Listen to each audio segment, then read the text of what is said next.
Please rise. Justice of the Appellate Division, Supreme Court, First Department. Hear, your First Appellate Division, Supreme Appellate Division, draw near, give your attendance, and you shall be heard. Please be seated. Welcome to the Appellate Division First Department. We have over 5.5 hours of argument time requested today, so only ask for the time that you need, not the time that you wish. If we have further questions, we will keep asking them even if the light is out. And we are familiar with the briefs and the records and have reviewed all the cases thoroughly. People versus Izic, appellant. 6 and 2 for appellant. Respondent? 6, 1, and 6. Anandaraja versus Icon School, appellant. For appellant, 8 and 2. Which respondent are you? For Icon School, Germany and Respondent David Berman, 2. I'm going to give 6, 1, 6, and 2. F. Michael, appellant. Good afternoon, Your Honors. Requesting 3 and 2. I'm sorry, 3 and 2? 3, 2, and 3. Campbell versus City of New York, appellant. That is submitted. Yeed versus Sorin and Yeed versus Heyman. There's 2 cases. They're going to be argued together. Appellant? Respondent? Your Honor, I'll take 10. Okay, I'm going to give you 8, 2, and 8. If we have more questions, we'll just keep going. Thank you, Judge. Okay. HAI2 LLC versus BlackRock, appellant. Heyman Joyce for BlackRock, 5 and 3, Your Honor. Respondent? 6 and 2, please. 5 and 3, and 6 and 2. Goldman versus Abraham Heschel School, and Justice Kapnick is disqualified on that case. Appellant? Respondent? 6, 1, and 6. Wilmington Savings versus Lao. Appellant? Respondent? What? How much time? 5, 1, and 5. Yuma versus New York City Health and Hospitals. Are you the appellant? Okay, is the respondent not here? Do you wish to submit since the respondent is not here?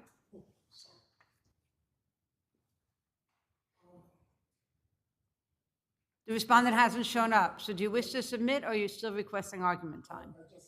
I'll want less time. Okay, I will give you 3 minutes. Fifth Partners versus Foley. Respondent, if the appellant's not here, we submit. Okay, submitted.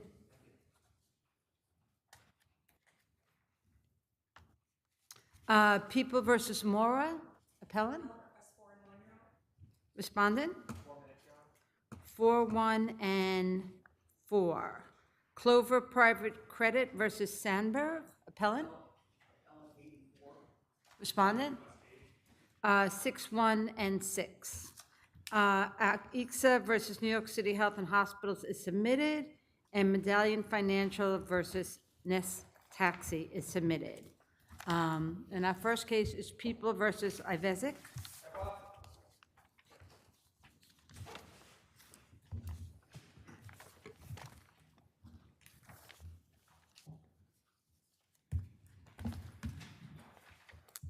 Good afternoon. My name is Joseph Charney. I'm a Columbia Law student extern with the Center for Appellate Litigation, and I represent appellant Lika Izic. May it please the court.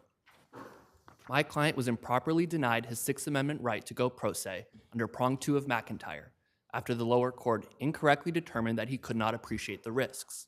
The record does not support the trial court's finding, and instead illustrates that the court's reasoning was motivated by improper legal considerations, specifically my client's less than stellar pedigree and his legal ignorance.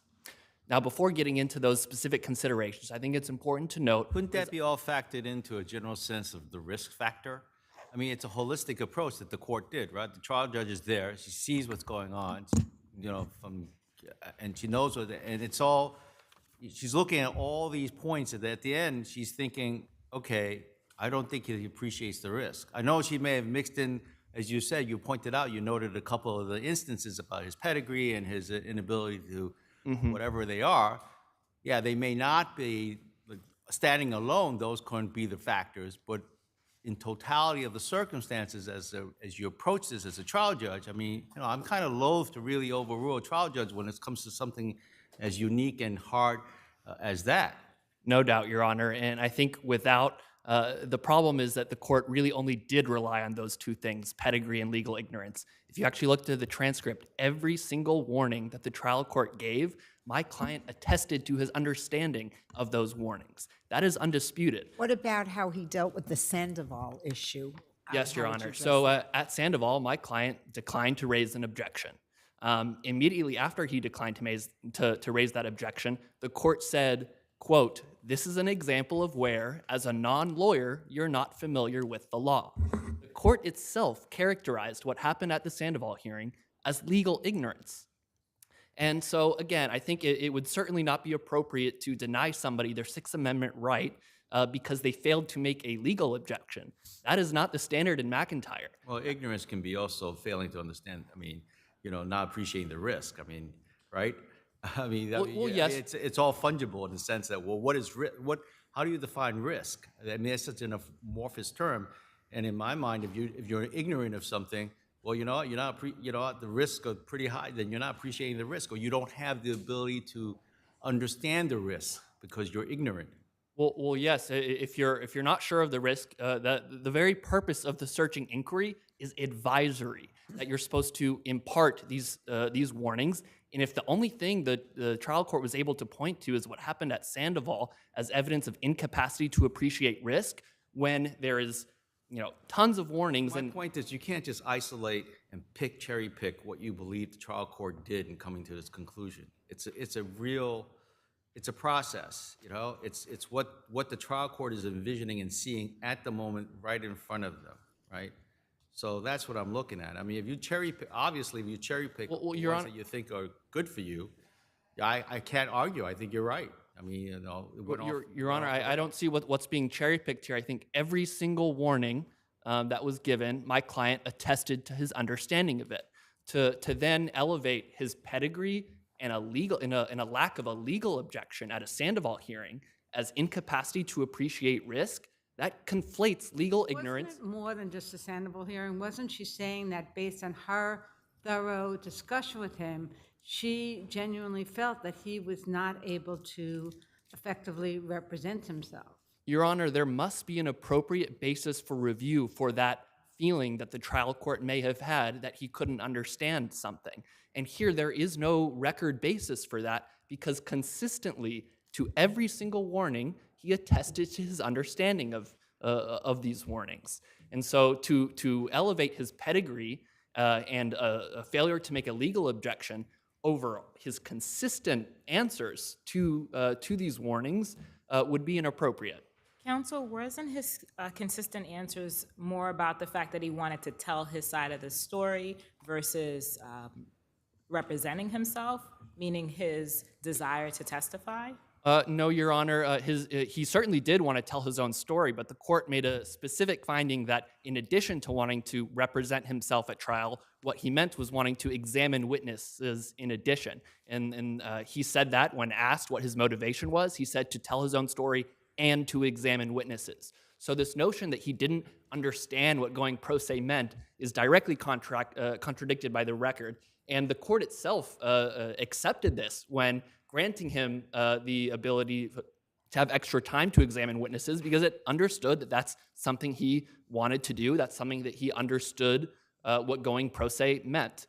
So there's really no basis to conclude that he didn't understand what going pro se meant. That's not even an argument that the trial court made at the lower court level. What about portions of the record where the trial court considered your client to be disruptive and that being also a factor in not allowing him to go pro se. Your Honor, the court actually didn't make a legal finding about the third prong of McIntyre.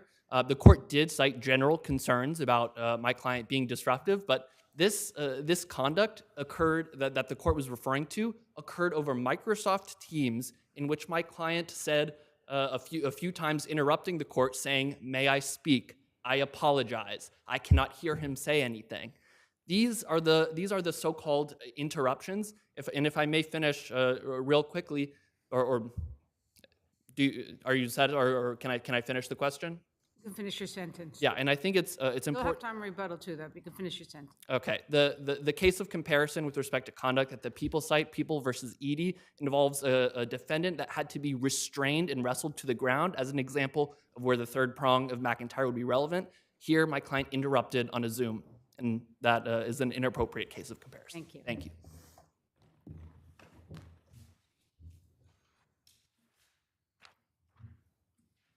Good afternoon, Your Honors. May it please the court. Jennifer Cavallas for the People.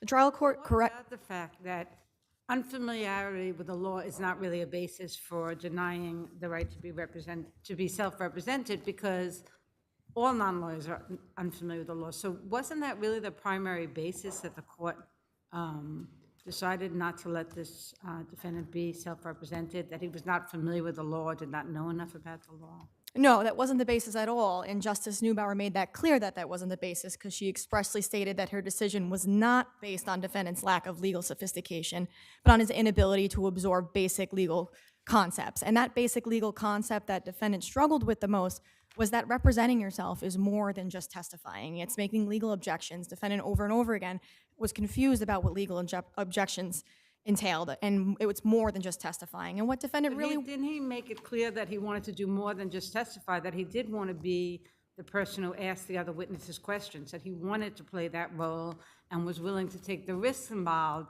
that he was not a lawyer and might do it differently than a lawyer would? And he made very clear that he was okay with that.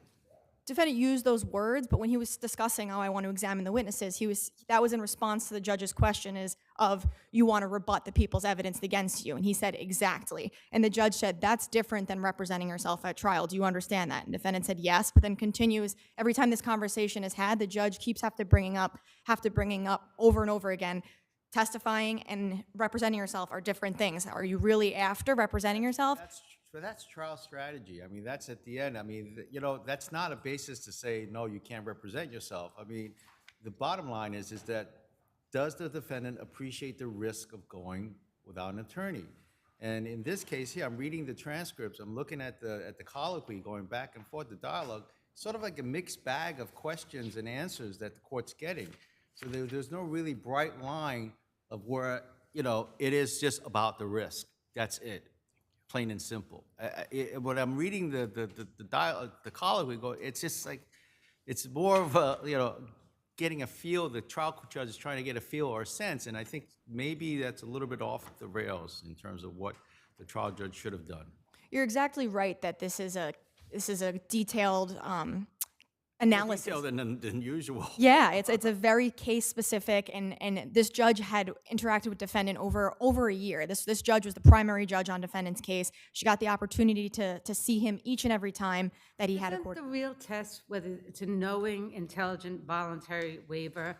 And didn't he consistently state that this is what he wanted to do? He was very clear about it, and he was articulate in that sense that he wanted to represent himself despite the dangers, and he was unequivocal about that. Isn't that enough under our law to give him the right then to represent himself? Even him being told that he's going to be at a disadvantage, and him saying, I don't care, I want to represent myself.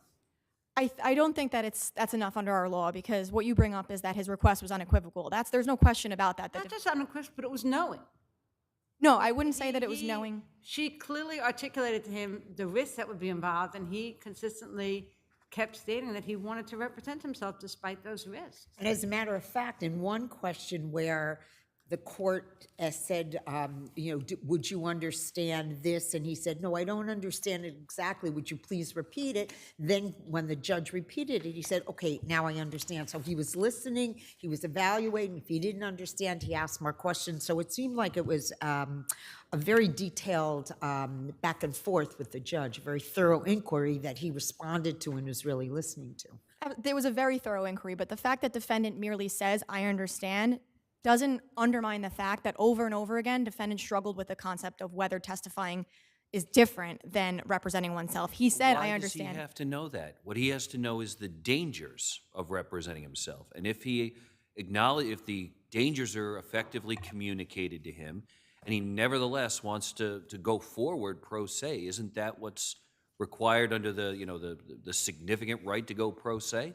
If a defendant doesn't understand the full range of what is possible under self-representation in his responses to the Sandoval application, not knowing what Batson is or how jury selection works, that implies that he doesn't understand the risks of proceeding pro se. I think it just explains really that he doesn't understand the law, which we all get. I mean, I don't know how much clearer his responses that his interest in representing himself as knowing, understanding could have been. I don't know what else you would have wanted to have in this transcript that wasn't there. Well, beyond his lack of legal understanding, which obviously this court cannot affirm on that basis, defendant struggled to understand basic ideas, concepts about his case. When a co-defendant was present, he didn't know who that co-defendant was, why he was there.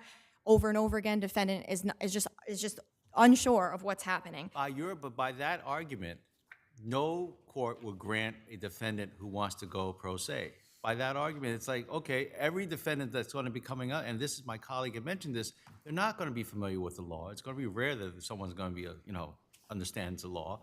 So by your argument, then the trial courts will be denying every single defendant's motion to go pro se, represent himself.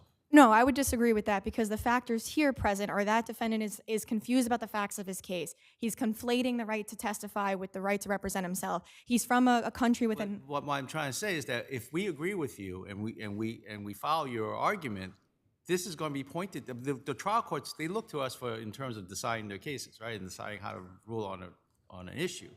This is what's going to be. Oh, the first department says, okay, I've got it. No, you're not going pro se, but I got it. I would say the difference here is there's more than defendant's lack of legal sophistication. There's a lot more present here, and this court has to look at the record holistically to understand that. Look at who defendant is, where he came from. He's never been onto a trial before. He's taken pleas but never been to trial. He's unfamiliar with the facts of his case. Hopefully that's not the requirement, that you have to have done a trial before to go. No, Your Honor, but that would be a very difficult thing. No, absolutely not. And the people don't imply that at all. It's just considering all these things holistically and taken together. That's what makes it clear. So we ask that you affirm. Thank you.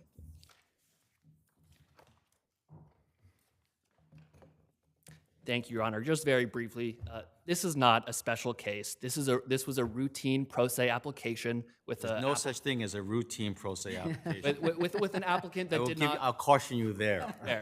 That the applicant didn't have a strong background, didn't have a strong legal background, and that is not grounds to deny somebody their Sixth Amendment right. Like I mentioned earlier, I mean, that was the point. I mean, this sounds like then every single defendant who wants to go pro se, that's an automatic denial. Precisely. And I think just one other thing that's important to point out is the lower court did attempt to say, oh, this is not just mere legal ignorance, but then I encourage the court to look at the next several lines where the court says this was about a failure to apply basic legal concepts, an inability to strategize about witnesses, an inability to question witnesses in a proper manner. McIntyre does not require any of these things. I know a lot of lawyers who might not be able to fit in. Precisely. And so again, the standard was he made aware of the risk? And he was by the model searching inquiry. Thank you. Thank you so much. And thank you for your pro bono service on this. Anand Raja versus Icon School.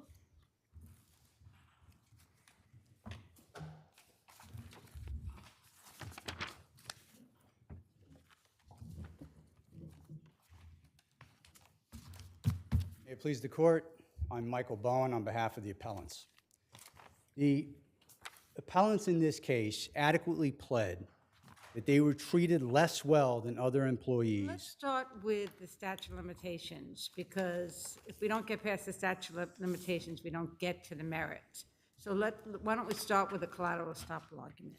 Well, the collateral estoppel here doesn't apply for a very simple reason. Under the federal statute, which is what the federal court was applying when it performed the statute of limitations analysis, it was looking for severe and pervasive acts of discrimination that were within the limitations period. But that's not the standard under the city code. Counsel, I know you state in your brief that there's different pleading standards under the city and state human rights law, which clearly there is.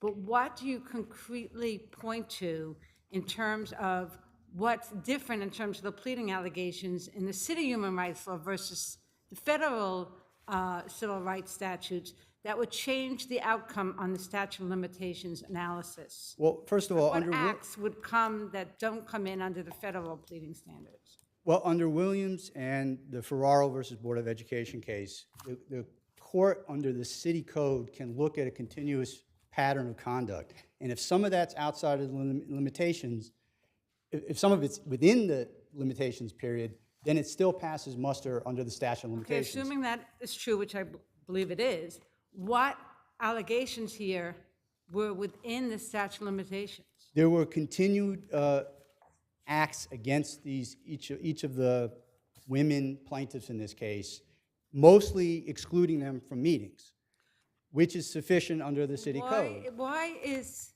because that did happen within the statute of limitations, why would excluding someone from meetings by itself be enough to state an actionable claim under the city human rights law? Well, first of all, it doesn't have to be by itself. It has to be in Well, view. you have to have some acts within the statute of limitations that would be sufficient to then look at acts outside the statute of limitations. That would be enough by themselves to state a claim. But those acts excluding women, because they're women, from meetings that are core to their employment duties and responsibilities, is a discriminatory act under the code, because that is being treated less well than others who are not excluded from meetings that are core or central to their job responsibilities. So those meetings and the fact of exclusion or ostracization from those meetings in and of themselves is enough. And the court in Williams held that although that may seem trivial compared to other forms of overt discrimination, that doesn't go to liability under the city code standard. That goes to perhaps measure of damages. But then you're looking at that conduct in the context of the overall conduct. You can put it back into the overall pattern. What's extraordinary about this case is we have 7 women who were at very different levels of their profession, all working in the same unit at Mount Sinai as part of this Institute for Global Health. Some were medical doctors at the height of their career. Some were PhD in epidemiology and global health. Some were scientists, some were data analysts, and one was an executive assistant. But all of them were treated the same. All of them had the same experience. Again, it's not really a merit-based determination we're making here. We're making a statute of limitations determination. No, I don't think even the defendants are arguing that you don't state facially sufficient claims. I think they're arguing that they're barred by the statute of limitations. Well, the statute of limitations issue here, first of all, there's no collateral estoppel because the federal judge didn't rule on whether the statute of limitations would bar the state and city claims. Right, but the law is pretty clear now, and the Court of Appeals just affirmed this, that if collateral estoppel does apply to federal, unless there's something different in the city versus the federal, that would change that. So unless you can pinpoint specific allegations or something different about the city human rights law that would change the outcome, there is collateral estoppel effect given. So that's why I was asking you the question at the beginning, what is there different about the pleading allegations that makes this a timely action? Well, the difference is that for each of the female plaintiffs, there are acts that happened within the limitations period. So for example, for Dr. Atkinson, she got her last paycheck within the limitations period. That's something the federal court didn't pay attention to. That actually was going to be my next question. What effect does it have that the federal court said that's not enough to paycheck? Because they did make a finding about it. Well, the federal court was looking at it under the Lilly Ledbetter standard, which doesn't apply under the state or the code standard, the city code. Because under the city code, if there's one payment, as long as the reduction in pay was from a discriminatory act, then that one payment within the statutory period is sufficient to satisfy the statute of limitations. The difference here is that the federal court didn't pay attention to the order of sequence of events. When the pay reduction happened, it wasn't because of a demotion. It was because of the discriminatory intent or animus by the supervisor who reduced the pay. That carries over to the last paycheck. The federal court was looking at it as a demotion, and that the discriminatory act of demotion happened outside of the statutory period. But on the facts as pleaded before the state court, which are substantially the same as the federal court, although there are differences, there are specific acts. Like that act, the sequence of events is clarified in the state proceeding, in the state complaint. As to another plaintiff, the exclusion from meetings that happened in late April and May, that was for the plaintiff Ananda Raja, those are also specifically set forth in the state complaint. They were also in the federal complaint, but the federal court wasn't looking at those because the federal court didn't regard it as a pervasive and severe act, but it doesn't have to be for the Okay, state you're court. going to have time on rebuttal. Thank you.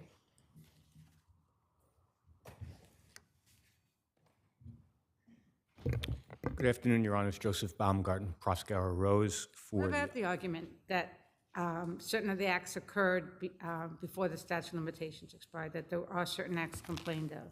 Yeah, this case could only be timely if 205A applies. 205A does not apply. No, putting aside 205A, because The standard, as you pointed out a few minutes ago, Your Honor, is whether there was at least one timely act of discrimination within the statute of limitations period. but what about the allegations that plaintiff has made that there are things that occurred within the statute of limitations, such as being excluded from meetings, such as the last paycheck?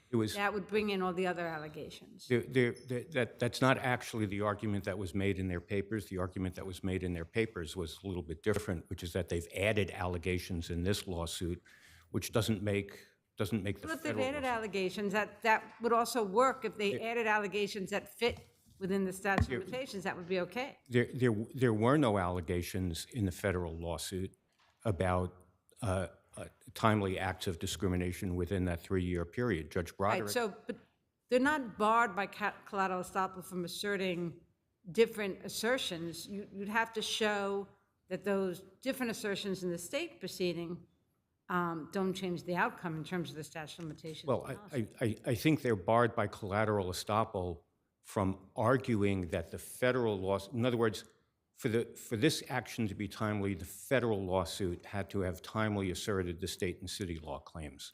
Under the savings, you're saying if the savings clause doesn't apply, then it doesn't matter if they've asserted new things because... It doesn't matter what they've asserted in this lawsuit because those first 6 words of 205A say if an action was timely commenced in the first instance. If the action was not So timely maybe commenced... I just need a little clarification. Are you saying that the savings clause argument under 205 was not an alternative argument, but it was that everything depends on that argument being successful? Everything depends upon the federal lawsuit having been timely commenced in the first instance. In order for the savings clause to apply? Yes. And that if the savings clause doesn't apply, even if they've alleged new acts, they're out of luck? It doesn't matter. You can't revive through 205A claims that were untimely when they were brought in the first instance. The whole idea behind 205A was that if a plaintiff commenced a lawsuit in the first instance on a timely basis, time passes and then gets dismissed for reasons other than the merits. And in the meantime, the statute of limitations has run out or is about to run out. You get a grace period. 205A that statute of doesn't limitations apply had expired in the first place. if it wasn't timely commenced in 205A. You're out of luck. And that's exactly what happened here. And that's why whether you apply collateral estoppel to Judge Broderick's decision or whether you went out and it would take a little bit longer to get there to do the analysis yourselves in the first instance, to go back and look at the federal complaint, because that's the threshold issue, you're barred by statute of limitations because Even there was... assuming if the new allegations were sufficient to get them out of the box, your argument is it doesn't matter. It doesn't matter. It doesn't matter. They're just too late, you're saying. It's too late. And we've cited a litany of decisions to this effect in which the first thing that the court looks at is always going to be whether the first action was timely commenced.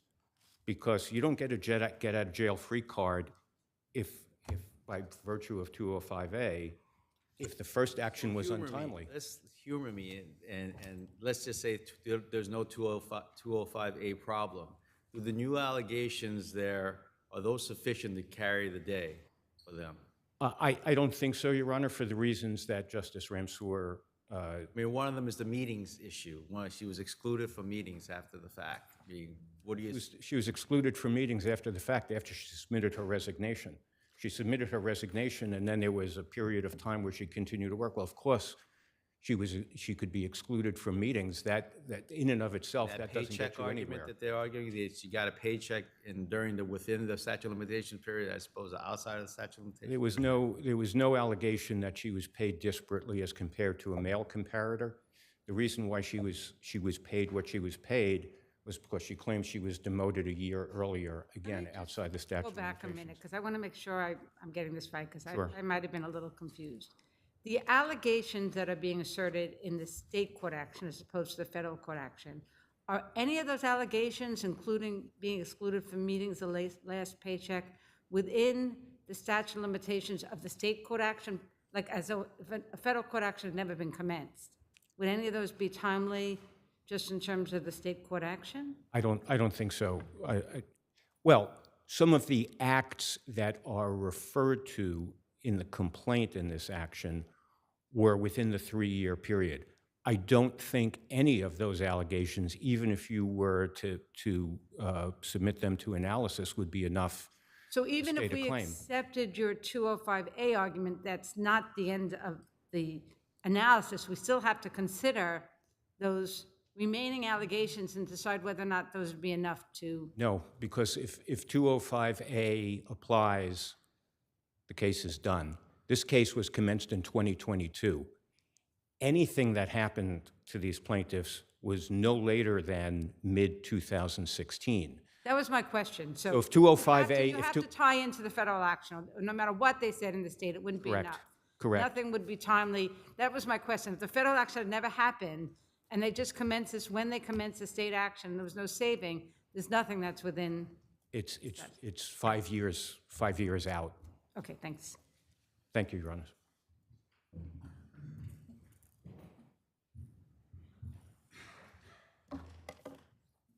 Good afternoon, Your Honors. May it please the court. I represent Respondent David Berman only, who is a figurative footnote to this litigation and this appeal. There are 2 claims against Mr. Berman by Appellant Mary Caliendo only for sex discrimination and hostile work environment. The trial court dismissed. If we accept the statute of limitations argument, we don't get to any of this, right? We did not assert the statute of limitations argument. If the action dismissed as being barred by the statute of limitations, we don't get to the claims The against. trial court dismissed the claims against Mr. Berman based on collateral estoppel, that the federal court had made the determination that the allegations did not implicate sex or gender discrimination in any way, whatever the standard. Were there any new allegations in this complaint as to your client, Dr. Berman? Appellants argue this, that at paragraph 314, there's one new allegation allegedly. At paragraph 314 of the complaint, Ms. Caliendo now alleges, after detailing some of another individual defendant's conduct, purported conduct, this, quote, this was in stark contrast to how Singh, another defendant, treated Caliendo's male predecessor, executive assistant Andrew Randall. This is at page 10 and 18 of their brief. That's the allegation regarding David Berman. Somehow. That allegation, however, doesn't implicate Mr. Berman, how he treated anyone, or any of Mr. Berman's conduct. So there is purportedly one new allegation that under no circumstance can save this claim from dismissal. It doesn't change Judge Broderick's determination whatsoever. There still is nothing in this complaint, even arguably alleging that Mr. Berman treated Mary Caliendo differently based on her sex or gender. Thank you. 2 other, if I'm... No, your time's up. Thank you. And we've read your briefs and are familiar with your arguments. Section 205 does not apply in the way that the respondents are trying to argue that it applies. That was going to be my first question to you. I figured. The language there is, if it would have been timely, had that claim been brought at the time that the federal case was, or the prior case, the first case was brought. That's the language. They focus, they take the first 6 words out of context. Let me ask you a question. If we find that you don't get the benefit of 205A, that under the language of 205A, it's not applicable, and there's no savings from the federal action, what argument do you have that this action was timely commenced? Well, if there's no ability to replead the claims, then in 205, you're judging whether the federal complaint adequately stated the claims. I think you still have to analyze it under the city code standard, which was never done. The federal court didn't do it. But my question, which is the same question I asked counsel the defendant, if there's no federal action, and you just commence the state action when you commence the state action, as you did, and you didn't have the benefit of any savings clause, what is your argument that this action is in any way timely? Well, it would have been, because the allegations as to the 3 plaintiffs that are in that federal complaint also allege acts that are within the limitations period. So for each one of them, if anyone had done that analysis. Within the limitations period of the state court action? Yes, because the 3-year statute applies both for the state and the city claims as well as the federal. When did you commence the city action? The state action? When did you commence this action? Within the 6-month period of the section. You're not listening. My question is, when did you commence this action? What year? The federal action? No, this action. When did you commence? Assume there's no federal action. Assume there's no federal action. I don't remember when the mandate came down. But it was more than 3 years after any of the actions in this. It clearly complaint, was. right? So if there's no savings clause, you're out. If we find that the savings clause doesn't apply, you agree that you have no timely claim. Well, my only comment on that, if I may, is the court decision in Malay and the court decision in Jordan make it very clear that that savings clause applies to exactly this kind of situation. Okay, thank you very much. Okay. Campbell versus, I'm sorry, that's submitted. F. Michael?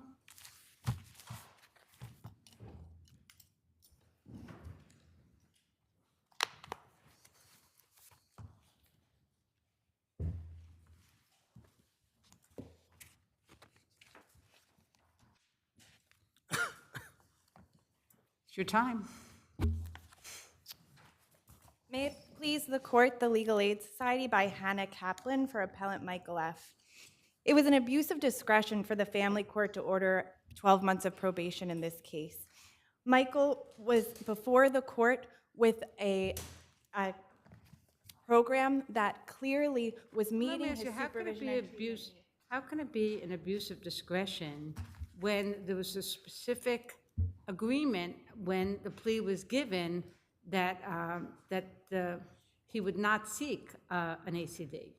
And that was the whole reason why the plea was given, based on the representation that. So how, if that was the whole basis of the plea agreement, that he would not seek an ACD, and that's how the whole plea came about, how could it be an abuse of discretion for the court not to have given an ACD?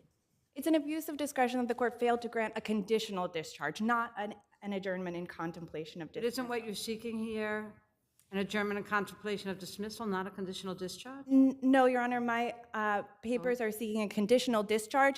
I do mention at the end that, as Your Honors are well aware, you can reach the issue of an adjournment in contemplation of dismissal. So what would be the difference then, a conditional discharge versus, I mean, in reality, what difference would there be between a conditional discharge and what was actually given?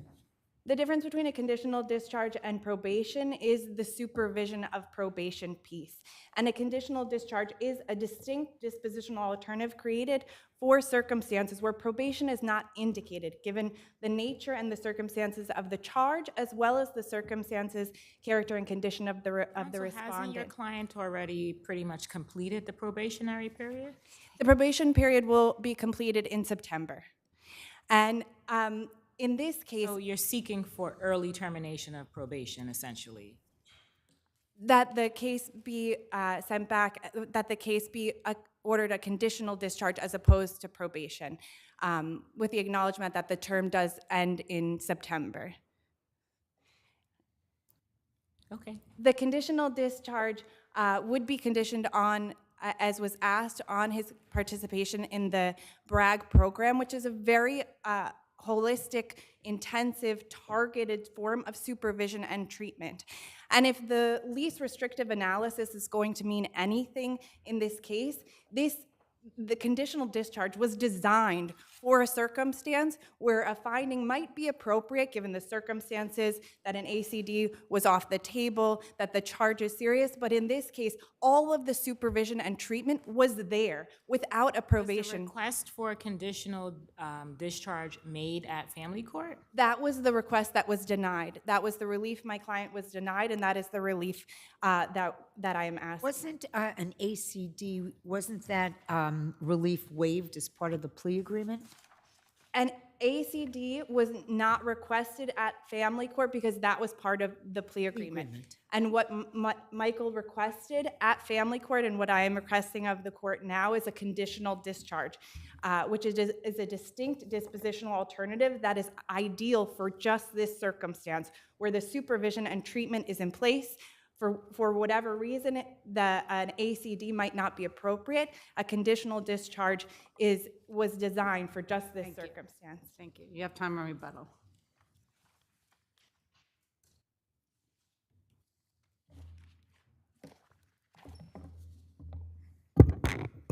Good afternoon, Your Honors. May it please the Court, Jennifer Lerner on behalf of Respondent Presentment Agency.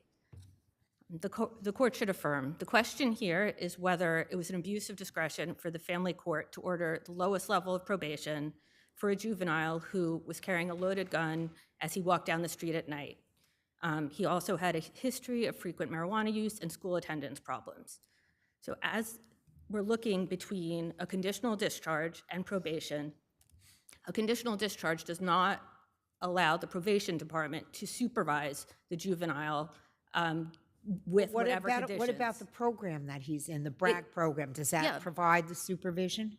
One of the conditions that the court ordered was completion of the BRAG program, and the role of probation is to help supervise to make sure the juvenile is completing the program as ordered. Is there any other compliance component, I'm sorry, to the BRAG program?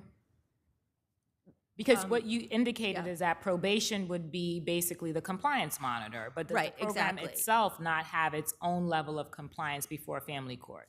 No, it does not. Not before family court. The argument is that he was complying with it and they submitted, and that was great. The court recognized that. The court recognized that he had been taking positive steps after the arrest, but it was well within the court's reasonable discretion to want a level of supervision over this to make sure that he completed the program, that he went to school, that he didn't wind up in the circumstances where he was carrying a loaded gun despite his parental involvement. So in my mind then, if the conditional discharge, he's in the program, he'd be left to, he would be on his own in terms of complying with that. With probation in the mix, there's some monitor making sure he is sort of going through the program. Not to say that he wouldn't, but at least there's some monitor there, right? To make sure it's exactly. being There's done. a level of... And that's given the level of offense that he's charged with. He's got a loaded, 9mm loaded weapon, right? It's that's not a pea shooter. Exactly. And given that, it was appropriate for family court to want that supervision, both for the safety of the community and for the juvenile's best interest, which is part of the standard, to say... What's the practical effect at this time of imposing a conditional discharge? At this point, I think the question would be if there was a violation of either conditional discharge or probation. If it's conditional discharge, it's much more difficult to monitor because that monitoring is not there. I don't know what the current circumstances are. In this case, I'll note that the court indicated that he would be very willing to consider sealing the record if the juvenile completed probation, graduated high school, and said, come back, you do all this, I'm basically willing to grant that. I don't know what the practical effect would be if probation was taken away retrospectively. But really the difference between the two is the supervision involved and the ability to impose, offer other services needed. Like here, the example was, the court said, if you need a tutor for the class you failed, probation can arrange that. So it's both supervision and providing services to the juvenile. Thank you. Thank you. I have a quick question. Is there an opportunity with the probation aspect of this for the individual to go back to family court and say, look, you know what? We really don't need this anymore. Can we eliminate the probation aspect of this? The court can always modify an order based on. Yes, because it's a year. It's 12 months, right? We're getting close to. Are we close to the 12-month, satisfying the 12-month mark? September will be the 12th. September. All right. So presumably he's been monitoring under probation. He's probably been doing very well because I read the record here. It was exemplary. I mean, he can go back to family court, right? Is there an opportunity to say, I don't need this anymore? If there was a substantial change in circumstances, he could go back to court and. Well, anything could be a substantial change. I mean, you don't know if you don't ask, right? Of course. I would note that the argument made by counsel obviates the need for a conditional discharge ever. It essentially says if there's going to be conditions put in place, then you should have a probation officer to Counsel, monitor the argument really is that with regard to this particular case and the facts of this case, the least restrictive means, because that's your argument, was probation based on the nature of this case. And I would submit that the record just simply doesn't support that. To have Even given the seriousness of the crime? the seriousness of the crime is an important factor, as your honors have laid out in previous cases, but it is not the only factor. It cannot be the dispositive factor. And I think the dispositive issue here is, was there supervision and treatment in place already that could be adequately monitored through a conditional discharge? A conditional discharge allows all of the same conditions of probation. They are monitored completely the same. The conditions mirror each other in the same way, except the absence of a probation officer. But the difference is that using the probation, he can get the services such as tutoring that he may need to complete graduating. So tutoring was not a service that was proposed or but it's available through the supervision of probation, right? It may or may not be, I don't know, but it was not offered by probation in this case. I will note that it was explicit in the program that he was already in that they offer educational services. And he was already 6 months into that program with full compliance with that program, and they definitively do offer educational services. Is he set to graduate? One last question. Yes, he is. Congratulations to him. I will let him know. Thank you. Thank you. Yeed versus Sorin.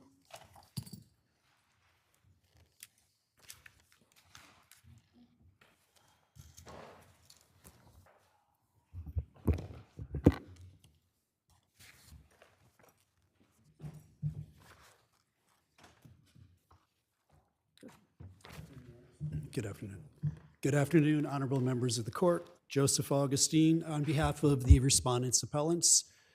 We seek a reversal of the decision and order and from the court below and seek dismissal of the twin and largely redundant Article 77 petitions that have identical allegations. The leading argument that we have with respect to the ouster claims, what Jack Yeed refers to the appellee as his grounds for or argument that he should be allowed to relitigate his removal from his father's company, Cutie Pie Baby, and he seeks additional recovery, double recovery on those same claims. Those are res judicata and a collateral estoppel. He litigated for almost 3 years a hostilely contested arbitration against his father, the trusts established by his father and his mother, and against the independent trustee, Mitchell Sorin, who he sued again here. Mitchell's a different standard, though, for res judicata and collateral estoppel in arbitrations as opposed to regular proceedings, because in arbitration, you're not allowed to assert all claims. You're only allowed to assert the claims which are permitted by the arbitration clause. So you can't be precluded from asserting other claims. So if he didn't assert claims based on the trust, that's because he was precluded from doing so, because that wasn't the subject of the arbitration agreement. Well, 34% of the company's shares were held in trust, and they were voted by the trustees. Mr. Right, but his claims in the arbitration were clearly based on his position as an officer and director of the company, not based on his position as having an interest in the trust. So he wouldn't have had jurisdiction in the arbitration, and the arbitrator said that. I'm not going to decide, we're not going to decide anything about the trust. So how can it be, I'm going to get to double recovery in a second, but how could it be res judicata or collateral estoppel? Well, the trustees were effectively shareholders, and as shareholders, for the 34% that was held in trust, the trustees acted to vote on the shares subject to the shareholder agreement, which was the core jurisdictional basis for the Didn't the arbitration. arbitrator specifically say, I am not deciding any trust issues here, and we don't have jurisdiction to Well, decide. I respectfully disagree, Your Honor. I think the arbitrator said essentially, we do hold jurisdiction over the trusts. They did actually held the trust jointly and severally liable for the actual judgment. They did assert jurisdiction over Mitchell Sorin as an independent trustee, held him into the case for the duration of discovery. I'm looking at the statement from the arbitrator. We do not opine on plaintiff's partial ownership in the trust, because the trust interest issue is not before the panel. Well, what the court is saying is that because the shares that are in the trust are contingently held, in other words, he's a contingent beneficiary. He refers to himself as a reversionary beneficiary, but he's not a grantor of any of these things. These shares came from his mother and father. Any reversionary rights go to them. He had a contingent interest, as any child can have a contingent interest, and children can be disinherited, even adult children, and that's what happened here. Jack was caught embezzling from the company. He swore at his father in the office, threatened to take over the company in a hostile manner. He was competing against it. He had his competing company's employees using all the resources of the company. And his father said, enough is enough, enough. I've tolerated your behavior for long enough. We're familiar with the facts. Why don't you talk a little bit about the double recovery? Double recovery, essentially what the panel made 100% clear is that all the recovery, and this was very clear in the motion for summary judgment, the decision for summary judgment in favor of Mitchell Sorin, who's again been sued here. The panel clearly said all of the recovery that possibly can be had on these claims for Jack's so-called unlawful removal as a shareholder can be granted from So his... he's already been fully reimbursed, so there should be Correct. no further recovery. Let me Correct. ask you, we still have time to, the separate issue of the claims that are not having to do with the corporation, and whether or not those claims should be allowed to proceed. Yep, we believe those should be dismissed and can be dismissed as a matter of law without the need for any discovery for several reasons. First is that my clients, as the former independent trustees, were not trustees at the time that the trusts were decanted to Wyoming. The second component of that is that the Jack Yeed was not a beneficiary under those trusts. They were decanted prior to the point at which he filed his action, so therefore he didn't have standing to bring it. And the third aspect is that the trust... Wasn't the decanting of these trusts and bringing them to Wyoming a violation of the actual trust agreements, or at least that's an allegation that's there? Well, that's the allegation, but it's completely based on a sort of creative version that doesn't exist in the language of the actual trust. I thought I had one of the actual trusts, and I didn't think that was made-up language. I thought it was in there. Well, Article 11 are the superseding powers of the trustees. What?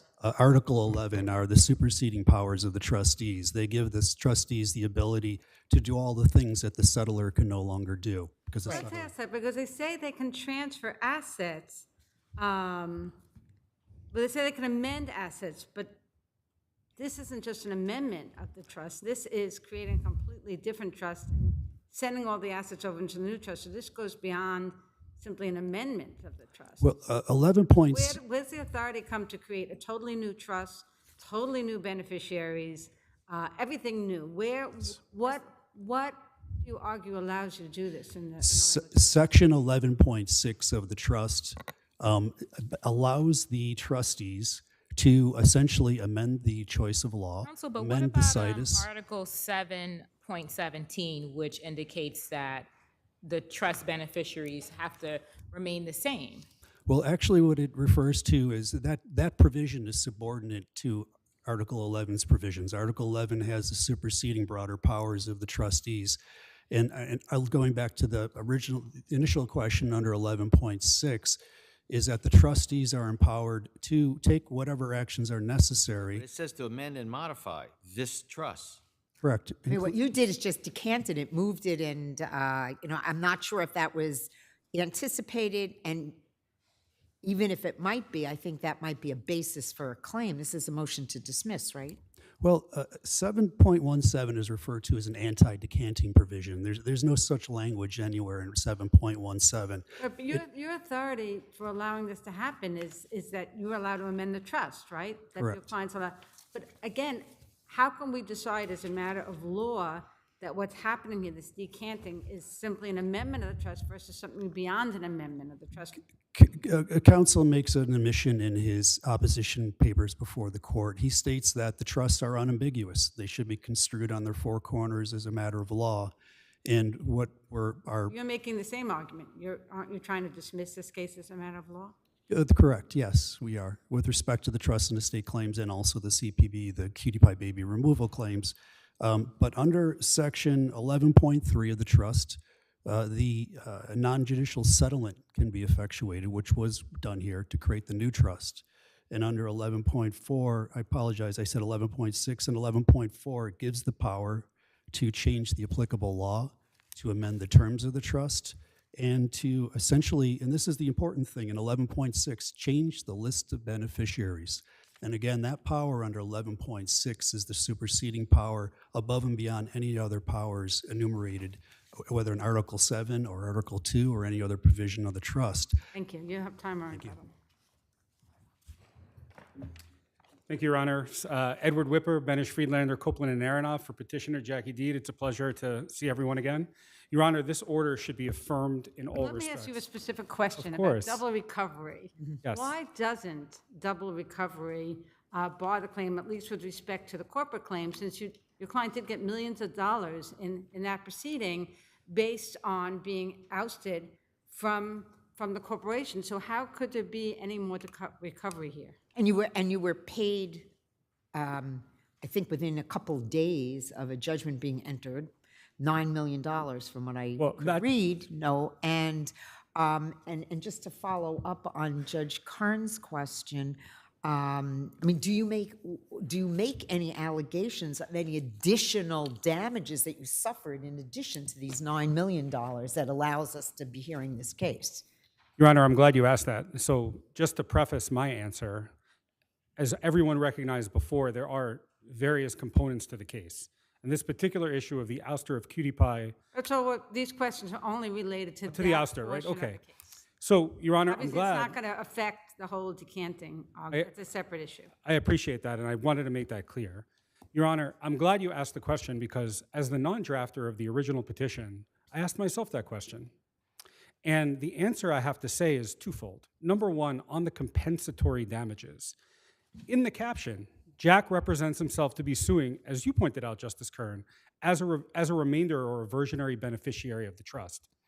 He sued in the arbitration as a officer and director of Cutie Pie. So what greater damages are there in his role as a trustee versus his role as a Exactly. director? So, Your Honor, that separate 34% interest was essentially hijacked into a company that Eli now controls. He's changed the nature and face of the company. This is only on the compensatory damages. And With respect to that, didn't the arbitration panel make a very express finding that it would basically be a disaster if he returned to the company, and it would only hurt the company, not help the company? So doesn't that make any claim that the company would have been more valuable if the ouster had not occurred speculative and untenable? no, in fact, I remember participating in that hearing and receiving the decision. And what Arbitrator Bunham was discussing there was letting Jack back into his role as an officer and director, given the strife and disagreement that existed in the company. Not that the company would be better or worse off controlled by Eli. Right, but his only argument could be is if he wasn't ousted and he stayed there, the company would be more valuable, and that seems to be undercut by the statements in the arbitration. No, Your Honor, it could have gone the other way. They could have ordered Eli to be bought out, and then They didn't, and that wasn't ever going to happen. So that's the very nature of speculation, isn't it? that's it. It may very well be that Justice Crane finds those damages to be speculative, but there is one other aspect of damages that hasn't been addressed here in his role as a beneficiary of the trustee. In violating their fiduciary duties, Mr. Sorkin and Mr. Heyman made great profit for themselves. And those profits, which were not addressed at all by the arbitrators, should be disgorged as a matter of equity. That is a totally separate right that Jack has as a beneficiary in a breach of fiduciary duty case of the trust. Those issues weren't before any arbitration panel. Whether or not Mr. Heyman and Mr. Sorkin should benefit from a prolific, protracted, secret scheme in 3 secret aspects. What evidence is there that they profited? Oh, the allegations in the petition are very clear, which is that they placed their loyalty ahead of their responsibilities to the trust, to the beneficiaries of the trust, in order to continue to collect their fees and the monies owed to them for the services they provided in violation of their fiduciary duties. Those are ill-gotten gains of what they did to Mr. Yeed, and what they did when they went through a 3 or really a 4-step process to deprive him of his rights under those trust documents. I mean, this was a protracted But again, that goes to the same issue. What damages as a trustee did he suffer that were any different? Assuming they took out profits, whatever, he has been greatly compensated already. Just because he's suing as a trustee, what would be different about those damages? I understand your question, Justice Kern. He has been compensated for the injuries that were done to him by a fellow shareholder trust. Right, but you're saying he's got different damages as a trustee, and I'm still not sure how you're articulating what would be different about them because it was a breach of fiduciary duty or another breach. He got all the profits that the court found that he was entitled to get for whatever happened to him in terms of his interests. So let's break that into 3 parts, 2 being compensatory and 1 being punitive, which is the provision, and the punitive damages are what Justice Crane had focused on. So I'll take it backwards. First of all, there is no doubt that this issue was not before the arbitrators at all, regardless of whether Justice Kern, whether or not they are correct, or my adversaries are correct in saying that there may be double recovery here. The punitive damages claim is based on a litany of activities, both within and without of the ouster of Cutie Pie, that merit a hearing and merit a determination, regardless of what Mr. Yeed may have recovered, specifically with respect to the ouster going forward. But let's take it to the next step, which is the ill-gotten gains, all of the fees collected by these trustees as lawyers and as trustees who violated their breach of fiduciary duty. They didn't violate their breach of fiduciary duty as co-shareholders to Jack, and they weren't asked to disgorge any money or pay any money as a result of the breach of the shareholders agreement that was the subject of the arbitration. They breached their fiduciary duty to Jack in his capacity as a trustee. That is a very different claim, a very different argument than what was in the arbitration. I suppose, although I cannot read minds, that is why Justice Crane said that she could see the argument with respect to a former trustee accused of breach of fiduciary duty. And then if we take it back, any damages to Jack that he can prove with respect to the value of the shares that remained in the trust at the time, those are separate damages than any damages he incurred to his 34% that was wrongfully taken from him. So there's 3 components to it, and each exist independently of one another. Okay, with your remaining time, do you want to address the remaining claims other than the claims? I would love to, because the idea that my client would lack standing based upon an illegal decanting of the trust, the court is absolutely... Outside the standing, because I agree with you, why would you not have standing? What about their arguments that under the plain and unambiguous provisions of the trust, they were allowed to do everything that they did? I must be reading a different trust document, because in my trust document, Section 2 says that the distributions shall be paid to Jack and Eli.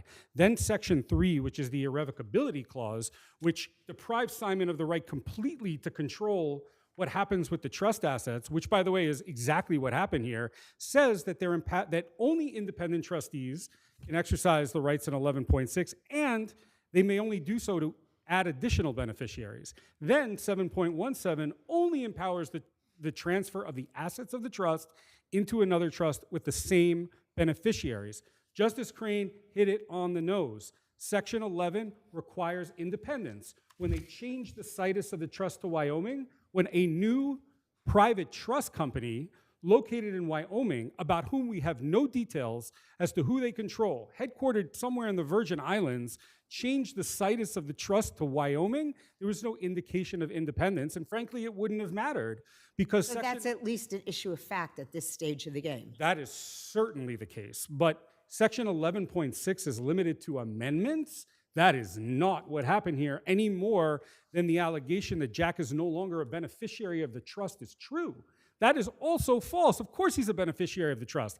He's not a beneficiary of the trust where they put the assets, but they're trying to come and say that he was somehow defeased of his beneficiary interest, and therefore there's no standing. None of that's true. It's objectively not true, forgetting about the fact that the independence is an issue of fact. Right. The fact that in the change of situs provision, it can only be done under specific circumstances in accordance with the purpose of the trust. Right. For the economic. So all those are questions. Right. Those are all open issues that were presently Why is litigated. there an issue about whether or not there should be an Article 77 proceeding here? Uh, What would a plenary proceeding do any differently? This isn't the first time I've had that argument come up in any sort of special proceeding, but I frankly don't understand it. I think what they're arguing is that there are commercial issues involved. We're in front of a commercial judge, but my reading of Article 77 is very clear, which is it says that any issue relating to an express trust, exactly, be that irrevocable or be that testamentary. And I'll point out one thing, Your Honor, which is that the cases they cite on their standing issue address people who are not named originally as beneficiaries in the trust. That would be McManus and other cases. Thank you. And thank you. Okay, you're sitting me down. Thank you, Your Honor, for all the time. I appreciate it.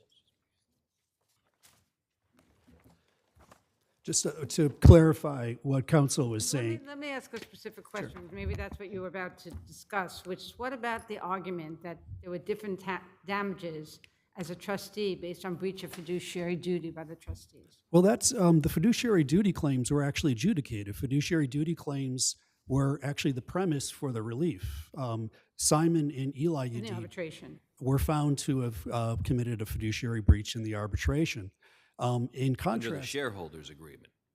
but the trustees are also shareholders because they held the 34% of the company shares in trust. So Jack Yeed owned 33% outright. That's what was bought back. The 34% was held in trust. The trustees were effectively shareholders. So were there any different, he's arguing, and I want to hear what your response is, are there any different fiduciary duties as a trustee separate and apart from any duties they had in their corporate roles that would somehow generate more damages? No, none. They were not directors not? or officers of the corporation.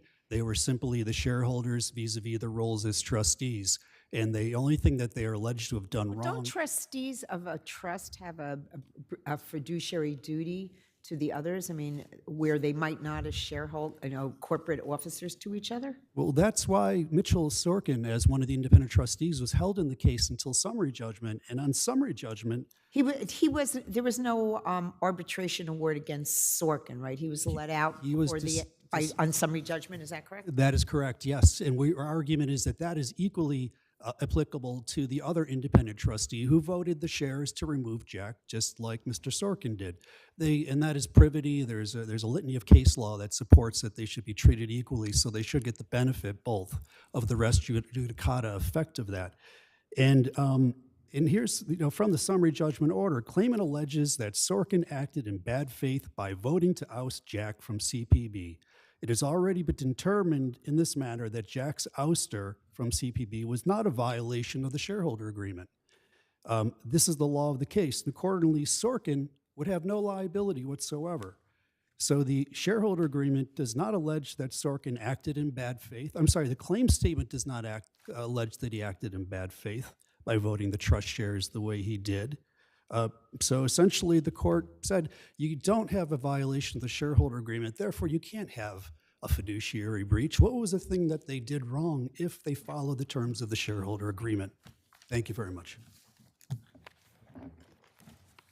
HA2 LLC versus BlackRock.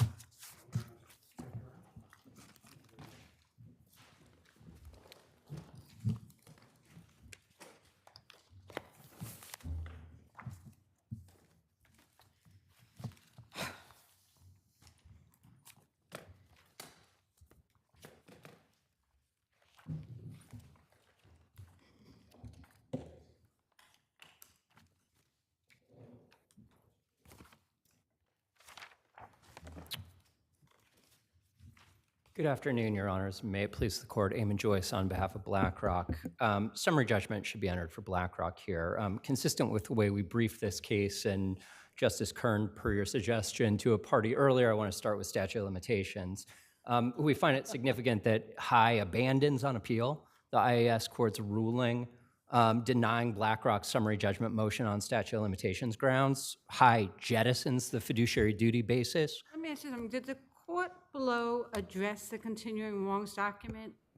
No, Your Honor. Because it decided the equitable estoppel and she never got That's to an exactly analysis. right. So why don't you address the continuing wrong? And because we seem to have two polar opposite cases, and the question is which one applies in this situation, which of those two cases? So let's hear your argument as to why it falls into one camp rather than the other. And let me make sure we're all on the same page, right? If we're in continuing wrongs land, this opinion starts with reversed, at least in part, right? Everybody concedes that If you win on the equitable estoppel, Exactly. we're going to let you get to that, but I want to hear about the continuing wrong. If you win on the equitable estoppel, then part of the claim gets. Look, this is a single BlackRock decision. BlackRock interpreted the contract the same way the whole time. The 2009 email At inception, right? At inception. In 2007, October 2007, you entered into the agreement, and it was from inception that you took that position or interpretation. There was no sort of middle of the road, we're going to do it this way. No. There was never a change of course. That's precisely right, Justice Wing. It's So why, I'm going to be the devil's advocate here, which is what I do. CW Capital Cobalt, they also made the decision at the inception that they were going to handle the fees the way they handled it, and then they just kept doing it the whole time. And the court there said, hey, we're going to apply the continuing wrong, even though clearly the decision was made at the inception to do it that way. So why is this case not like CW? I think it's CW Capital. You have more ongoing conduct. Here, look, they're issuing a report every month that's the same way. Like between the two polls, I think looks much more like that Henry versus Bank of America case. Why? Because it's exact. If you substitute report for bill, that's exactly where we are. They're billing it, they're reporting it in the same way. Indeed, my friends on the other side, right, when they raised their dispute letter in 2018, which I think is at record 102, 103, he says, you've never told me this. All these reports have never told me this. It's exactly the same course of conduct the whole way along. When did they learn about those other class of shares that weren't the R shares? They always knew about them, Your Honor. You could go back to, let me give you a couple data points. If you look at record 438, which is Quelos's reporting of the way things played out here. Quelos is reporting other shares, Zhao Fund, these other categories of shares. That's one place. If you look at record 183 and 185 by BlackRock, there's a footnote there listing Quaffy class H and I and showing that UBS is paying BlackRock fees on those. But our friends High know they're not getting fees on those. They know the whole time that there are these other classes out there. There's a continuing, the concept of the continuing wrong in my mind is, there's a key word in this, is wrong, okay?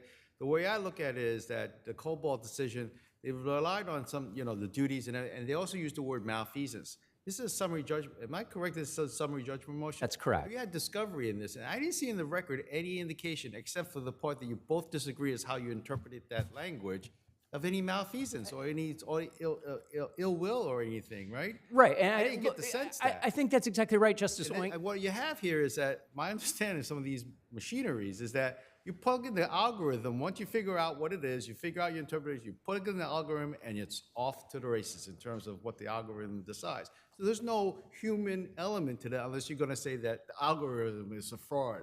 That's right, and I think that takes us all the way back around to equitable estoppel. That's why they pitched this as an omissions case and why they tried to thread this needle on fiduciary duty. So when I know on one of these lists that you gave, I guess as part of your report, there was an ineligible fees column, which they put some emphasis upon, that didn't seem to have too much information, but you're saying they should have figured this out years before, that there wasn't too much information in there, that there was something that must have had to do with a different interpretation. So a couple responses, Justice Kapnick. The first is, our friends asked for that column. That ineligible fees column is precisely what they asked for. They did not ask for an ineligible shares, eligible shares column. And again, if you look back at that Quellos report that I noted earlier, record 438, it doesn't list things in terms of shares. It lists things in terms of fees.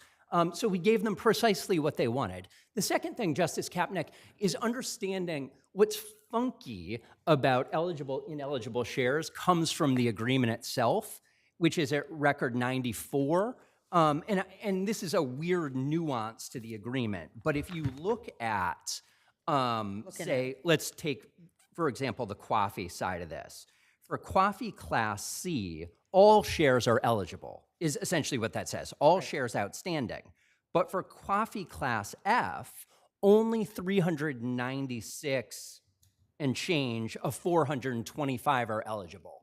So it's always going to have, so what BlackRock is doing is it's reporting what fees it got on the class of shares altogether, but only a subset of them are eligible or ineligible. So that's what that reporting column is doing. It's distinguishing between the ones to which our friends on the other side have an entitlement, as I said, the 396,000 and change, versus the ones it doesn't. Okay, and you'll have time on rebuttal. Thank you, Your Honors.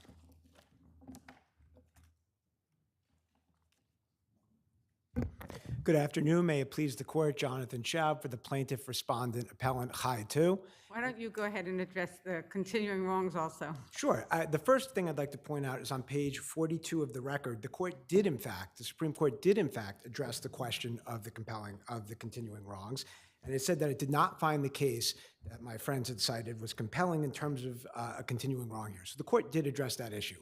The second issue is we're focusing on CWC Cobalt. I would say that these cases are more akin to CWC definitely applies, but it's also akin to the rent cases like Butler. And in those cases, rent is collected, and then the defendant fails to remit a percentage or a piece of that rent to the defendant. That's what happened here. They collected fees, they failed to share. Justice Oing, to your question about actual misfeasance, the misfeasance or the misrepresentation we point to is that BlackRock specifically represented that there was a reduction in fees, and that was caused by a significant drop in QAFI investor assets during 1Q10, so the first quarter of 2010. That's at record site 209. That was categorically false. That was not true. There was no drop in assets. They were moved around.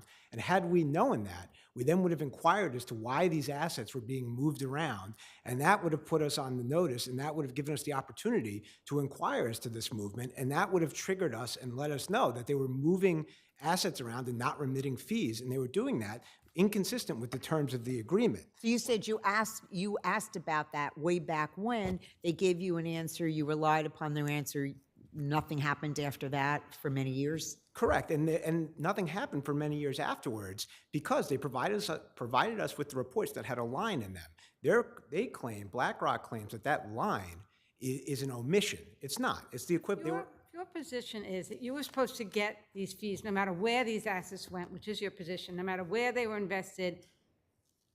Why wasn't there any heads up on anyone's part that no fees were coming in on all these shares? That was your client just assuming that they were sitting there and nothing was happening to them? No, your position was you got fees for everything. This is exactly why that email at 209 was so pernicious. They said that the fees had left. They had left BlackRock. So that was the Our position is there's a temporal limitation. If within 30 days they come back into BlackRock, then we're entitled to fees on them. They represented that these investor fees have left BlackRock, so we would have no reason to know that. That's why we believed, and there was no follow-up, and that's what was wrong with that email, and that was the problem with their reports. Their reports put a line on ineligible fees, and they claimed that that was an omission. That's a misrepresentation. They were earning hundreds of thousands of dollars of fees, and they left a line which left the impression that they were earning zero. But even if you wanted to say that that was an omission or a concealment, we still are entitled to point to those for purposes of equitable estoppel. Yeah, but that omission, or what you're claiming as an omission or misrepresentation, that's flowing from their interpretation of a clause in your fee-sharing agreement, right? I mean, unless you're going to tell me, unless you can argue through whatever evidence you have in front of me, that interpretation was completely and absolutely wrong. I don't think you can say that. I think I can say that because of the Class K shares. The Class K shares do not align with their interpretation of the agreement. They were QASF Class, I believe they were Class B shares at the tell you, start. when it comes to these exotic vehicles, I'm not getting in any of these cars. But the point is, they were Class B shares, and their interpretation is it has to be the same fee, it has to be the same fund, same class.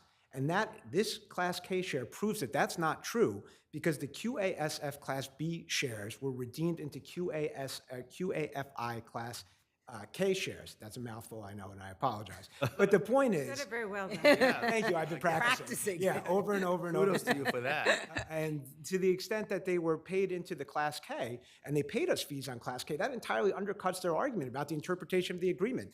Their course of conduct proves that our interpretation is the correct one, and their interpretation reads out the words new investment. That's not proper. You can't read out the words new investment. You can't read out the... But now we're talking about the merits of the ambiguity, and we're not talking anymore about the statute of limitations. I understand. So to tie it all together, if you wanted to look for the affirmative... Because this isn't just, this is a contract case. There's no fraud claim. It's a contract interpretation case. Where does this duty come under your equitable estoppel argument for them to disclose things to you?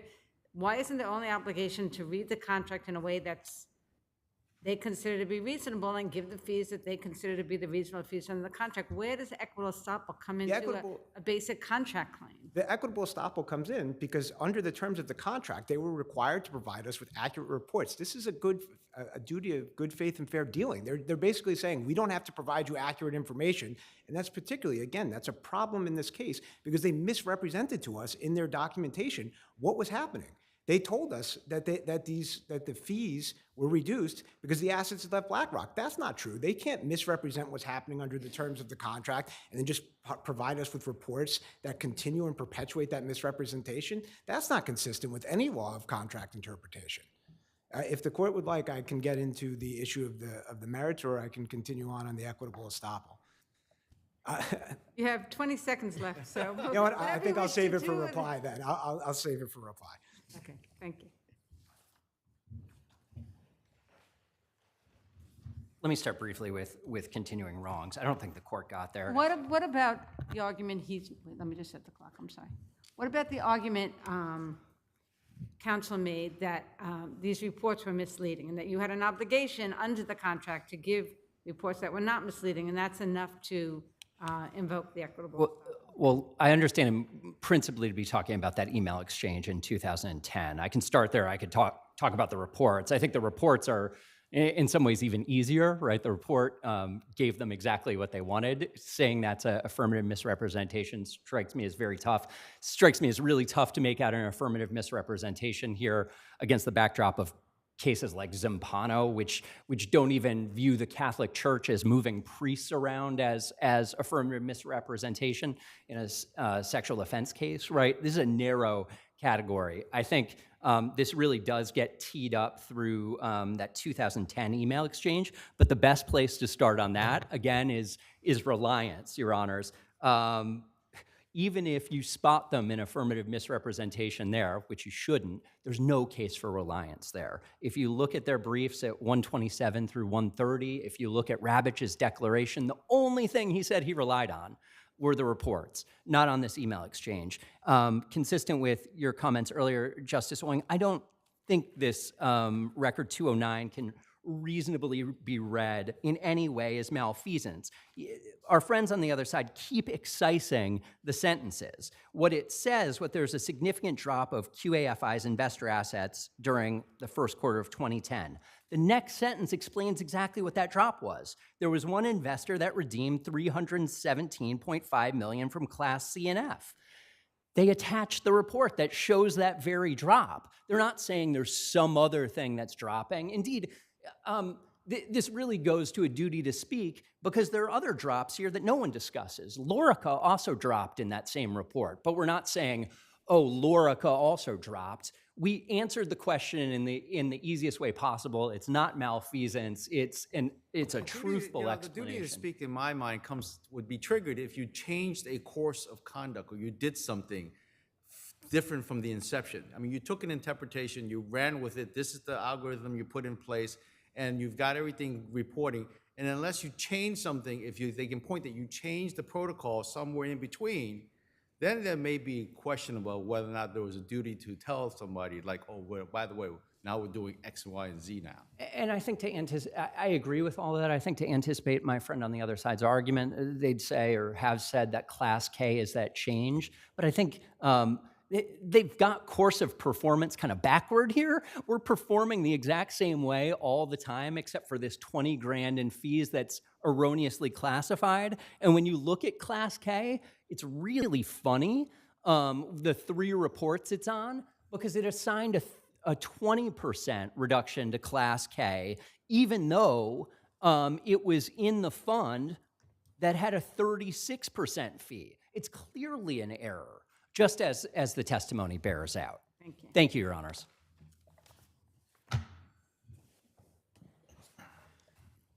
I'd like to just pick up with it's clearly an error. They've cited absolutely no proof in the record that that was an error. We've had discovery. They could have put in an affidavit or a declaration from some witness to say that was an error. They did not do that, and it's only attorney argumentation, which is not sufficient.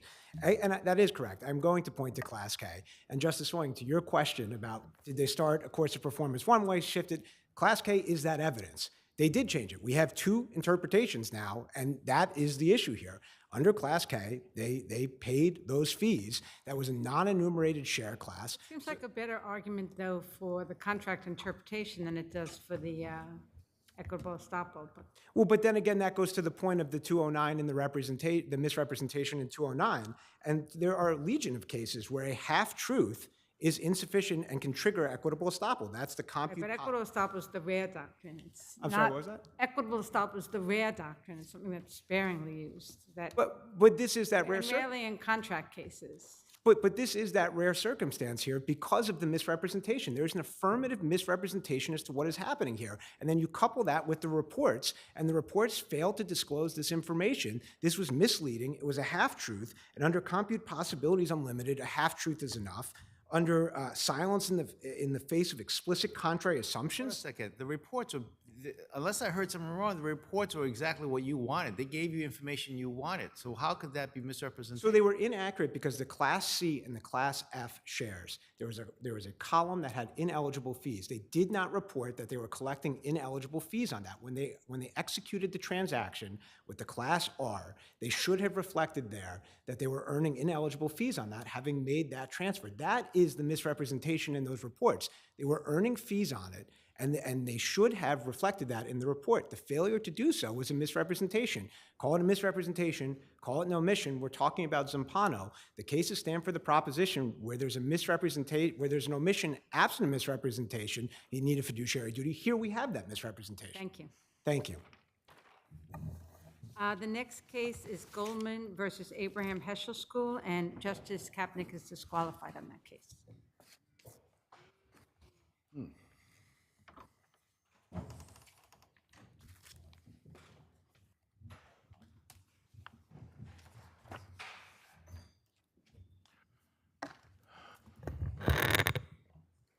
Good afternoon. May it please the court. Richard Altman for Mr. Goldman.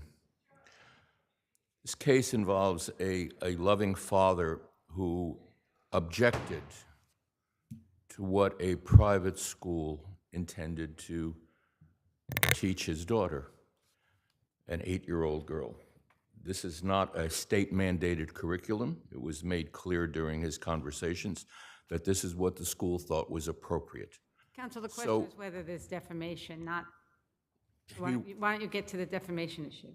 In response to his objections, after the matter was settled, after he agreed to pull his daughter out, after they agreed to refund his money, all of a sudden he's accused of being a liar, pardon me. He's accused of lying about what he said about the curriculum. However, it's proven. Counsel, why isn't the statement about him being a liar considered to be rhetorical under the circumstances of this case, where they were disputing a public dispute between the school and him based on the tone of the statement, the context? Why wouldn't a reader understand that liar statement to be just a rhetorical statement, which would be not actionable? Because of the context, because of the fact that they knew it was false. They knew, in fact, that he was telling the truth about the curriculum. And because How could it be the truth when it's their opinions? Because the transcript of the conversations made very clear what the curriculum was going to be about, and he made his objections clear at that time. The school, in response to this lawsuit, says, well, we never said that, but it's very clear that they did, in fact, say Isn't there a it. dispute Now- between the different grades and what was going to be taught to the different grades? I didn't hear you, Your Honor. Isn't there an issue, though, about what was going to be taught to the different grades, the fourth grade and the fifth grade? I'm sorry, once more. Just go ahead. Go ahead. No, the point is, it can be defamatory, depending on the context, to say that someone is a liar or lying. In Zervos against Trump, this court said that Trump's statement that a woman who had accused him of rape was a liar was defamatory. And one might expect a false accusation of a serious crime like that to be met with some vehement response. Yet there was no attack here against the school. All he said was, I don't want my daughter to learn this. I don't think it's appropriate for her. And yet he's a liar. He's lying about the curriculum. No, this clearly damaged him. Secondly, I don't believe that this is a slap case, because we didn't sue the New York Post. The school. Right, but isn't the standard about whether it's a statement about public discourse? You don't have to sue the newspaper for it to be an anti-slap case. But it was a private case, a private This isn't a matter settlement, of public. which became a public Counsel, matter. Isn't this a matter of public concern? What are being taught at schools around these issues? Isn't that a lot of discussion going on in the public about these very issues? Even if it is a matter of public concern, and even if the malice standard applies, there's enough here to demonstrate that, in fact, they knew they weren't telling the truth. There's enough dispute here, which the court refused to get into. All the lower court seemed to care about was that there was a distinction between liar and lying, which there really is not. Why can't his statements just be seen, or their statements be seen as a denial of his factual accusations? All they had to say was repeat in They public. were being accused of something, and they were defending themselves and saying he's lying about that. Trump defended himself by saying she's lying about that. And in Zervos, it was stated that she had a cause of action. And in the recent federal case, where the jury did not accept her accusation of rape, she was awarded $5 million for being called a liar.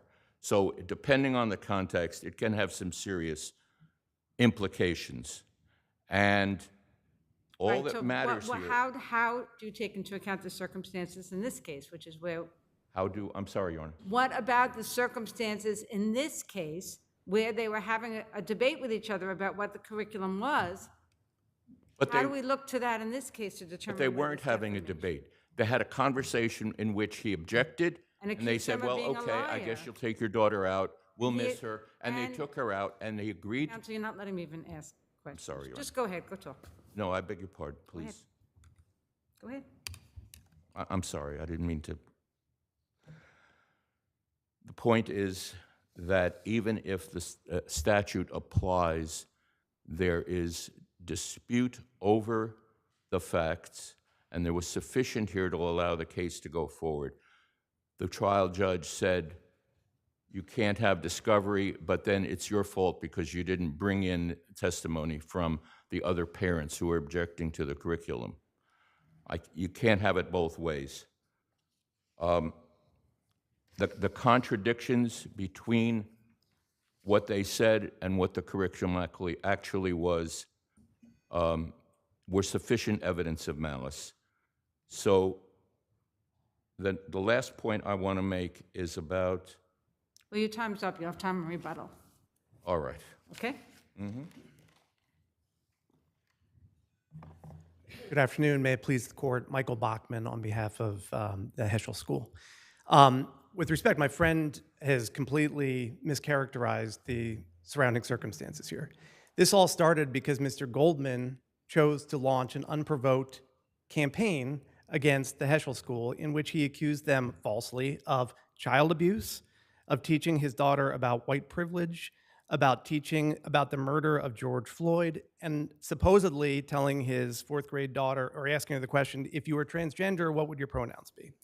None of that was true. But Mr. Goldman chose to go to Fox News, to the New York Post, and make these false accusations, and all that the Heschel School did was defend itself by truthfully saying, you know what, he's lying, because it's not true. Well, how is this distinguishable from Zervos?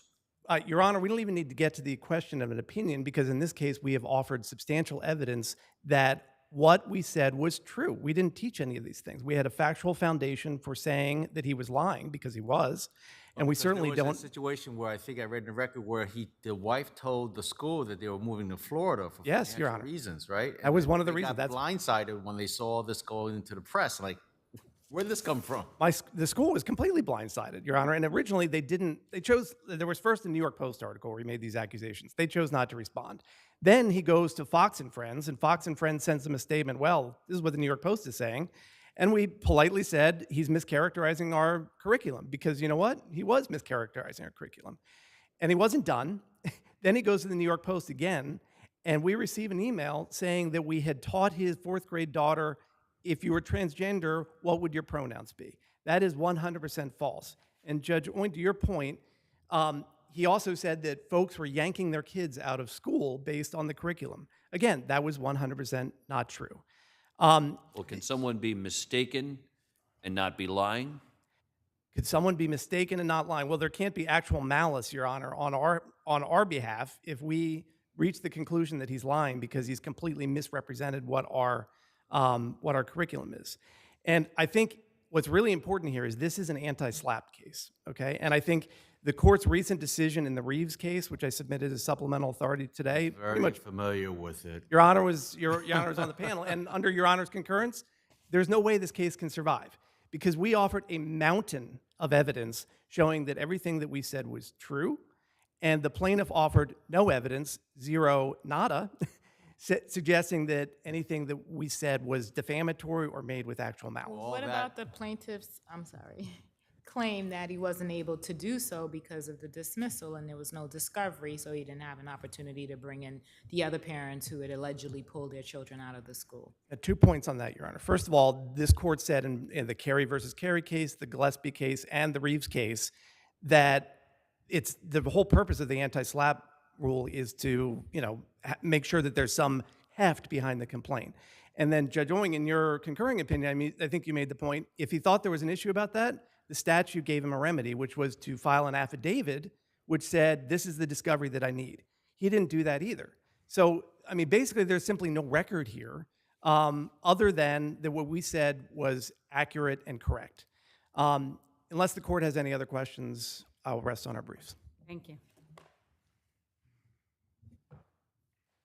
Just 2 points. The Reeves case was, Mr. Bachman was courteous enough to provide me with a copy before the argument today.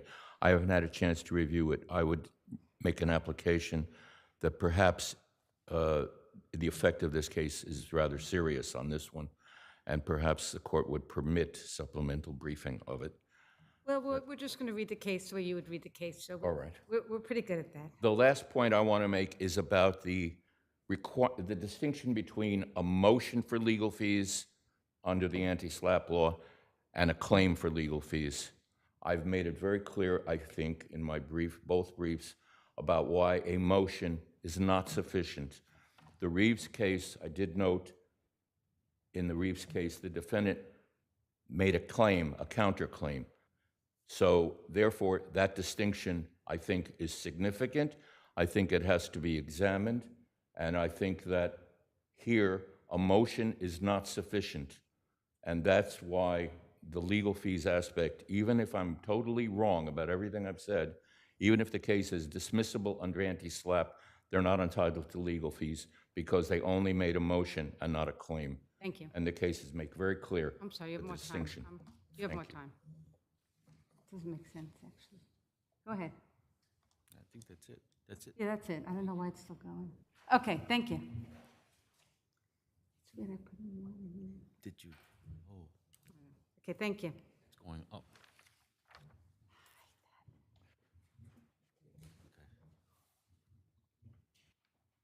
That's good. Just reset the clock. No, don't. That's good. That's good. You're good. Wilmington Savings versus Lau.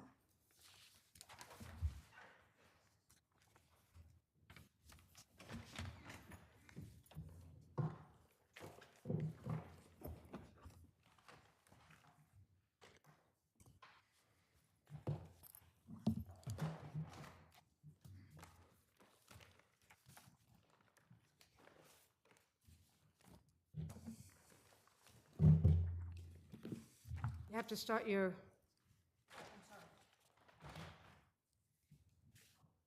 argument.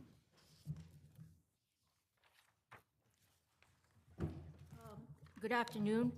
My name is Zong Lao, the appellant pro se, the daughter of the deceased defendant mortgager, Sang K. Lao. Judge Kearns, I just wanted to let you know, I'm not sure, earlier I asked for 8 minutes opening and 7 minutes rebuttal, but because I'm not sure if it was clear. Right, but I didn't feel you needed that time. I'm sorry? That's not the time I gave you. Oh, that's not, oh, No, I gave you 5 and 1. oh, You have 5 minutes, which you should use on your argument, and if we have more questions, we'll keep asking you questions, okay? okay. Can I have some time for rebuttal, please? You have a minute for rebuttal. Oh, okay. So I'd like to say that this is obviously an emotional case. So this appeal has to do with a denied motion for substitution for my late father, who passed from COVID-19. He passed on November 21st, 2020, unexpectedly. And then there was an anticipated repatriation of the casket to the family crypt to his hometown overseas in the People's Republic of China. I tried my best to bring the casket back, and it didn't materialize. For reasons beyond my control, there was a lot of geopolitical issues, permits, apostilles having to do with the Hague Convention of the 1961 documents, foreign documents. The plaintiff respondent, I call them Company ABC, but they call themselves VM Equities LLC. If you read in my opening brief and reply brief, they are not a legitimate company. I don't want to regurgitate everything. It's very comprehensive in the opening and reply brief. They have no standing, and it is because of them they told Judge Khan that they waived deficiency, but they don't have standing to waive deficiency. The action was for Wilmington Savings Fund, and on February 2nd, through Microsoft Teams, they ambushed the virtual conference, and they said that they now own the mortgage. And I didn't know where that came from, and looking into them, they don't have a proper assignment of mortgage. It's not recorded, it's invalid.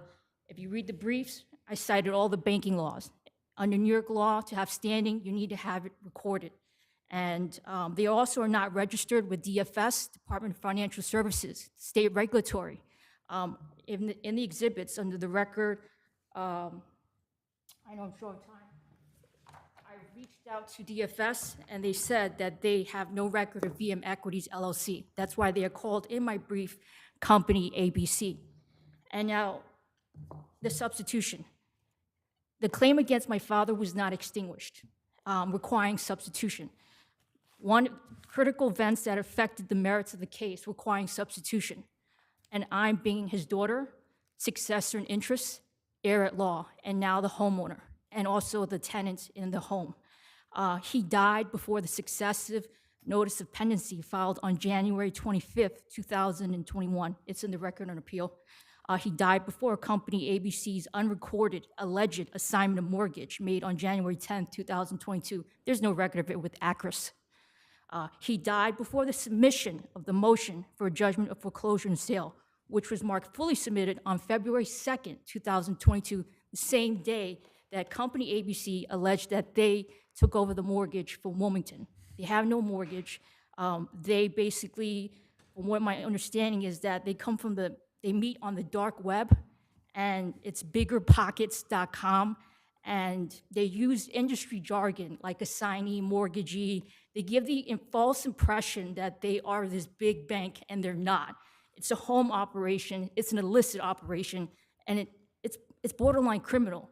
And I did try to seek financing with, it's in the record of appeal called Huntington Mortgage, and they too flagged it as says, this is suspect. And so we went through ACRIS, which is the city of New York's, recorded assignment of mortgage. It was not found. And also, I don't mean any disrespect to you, but today this counsel is not the counsel who authored the brief. It is Mr. Craig Stewart-Lanza, who at the very last minute is not here. He did not author the brief. No disrespect to Mr. Duchash. And so that is inappropriate. Okay, I'm going to hear from the other side, and then I'm going to give you a minute in rebuttal to wrap up. Okay, thank you.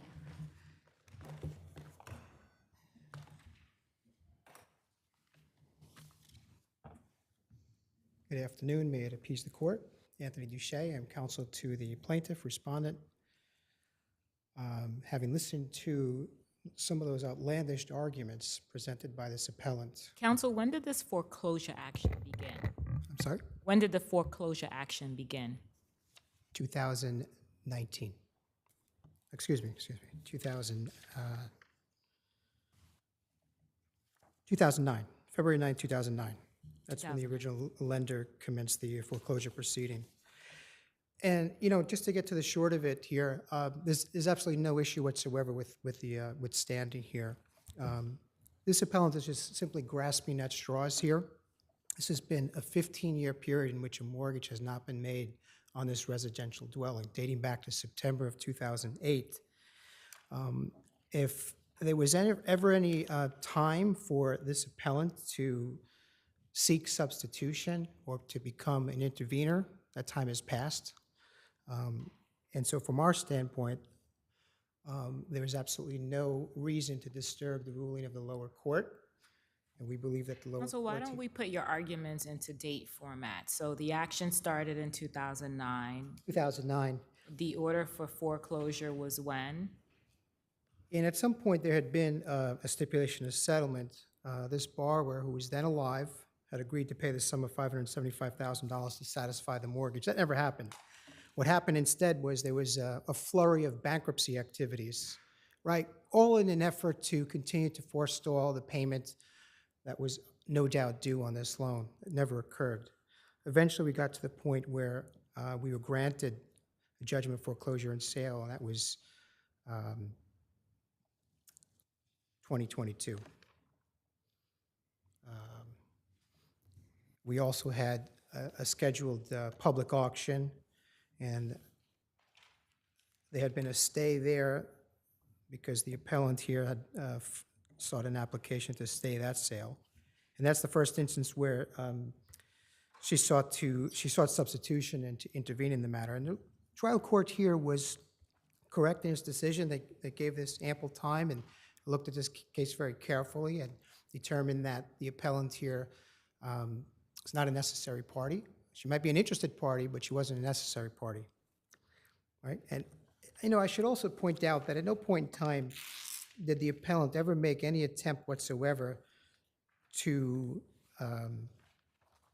satisfy the debt, a 15-year-old debt on this property. And for those reasons, we would stand on our responsive brief here And I would ask this distinctive panel to rule in favor of the plaintiff, who is the respondent, and deny the application in its entirety. Thank you. Thank you. Mr. Dushas referred to a 2018 stipulation. That stipulation does not have a provision, as I said in the opening brief and the reply brief, to any successors or signs, and they're not a proper successor sign. I don't want to regurgitate the same arguments. They are a illegitimate company ABC, and it was only between my father and Wilmington, and that stipulation does not extend to anything or anyone beyond that, and they're trying to intervene. That stipulation is also made part of the record on appeal. He talks about, Mr. Dushad, about failing to pay anything about me. Now, remember, he just died November 21st, 2020, and there was during COVID, there was attempted repatriation. And so in the record on appeal, there is a Huntington mortgage, as I said earlier in my opening arguments, where I attempted to pay, and they flagged it as saying there is no assignment of mortgage on Acris. And Mr. Lazo tried to lure me into a refinance scheme to get an assignment of mortgage, but they have a limited power authority with Wilmington that said that if there's no refinance, there's no assignment. Neither my father nor I ever refinanced, so I don't know where. We have your briefs. Okay. And we're gonna read your briefs, and then we'll issue a decision. Okay. Thank you. But the Huntington mortgage is in there, so that's a false statement that Mr. Dushaj made. Okay, thank you. I thank you for the court's time. Thank you. Yuma versus New York City Health and Hospitals.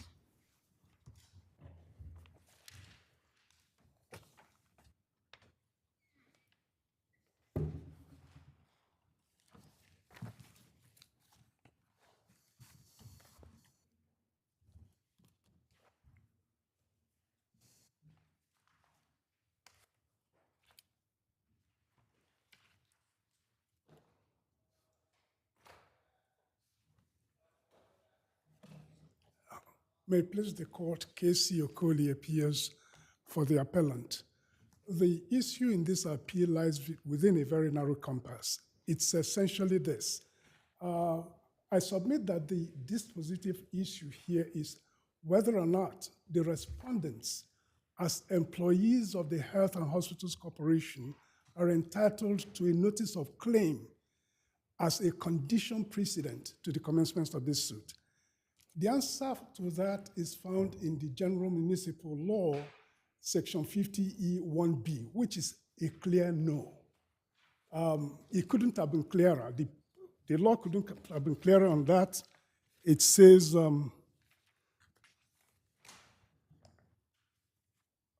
Section 1B, service of the notice of claim upon an officer, appointee, or employee of a public corporation shall not be a condition precedent to the commencement of an action or special proceeding against such person.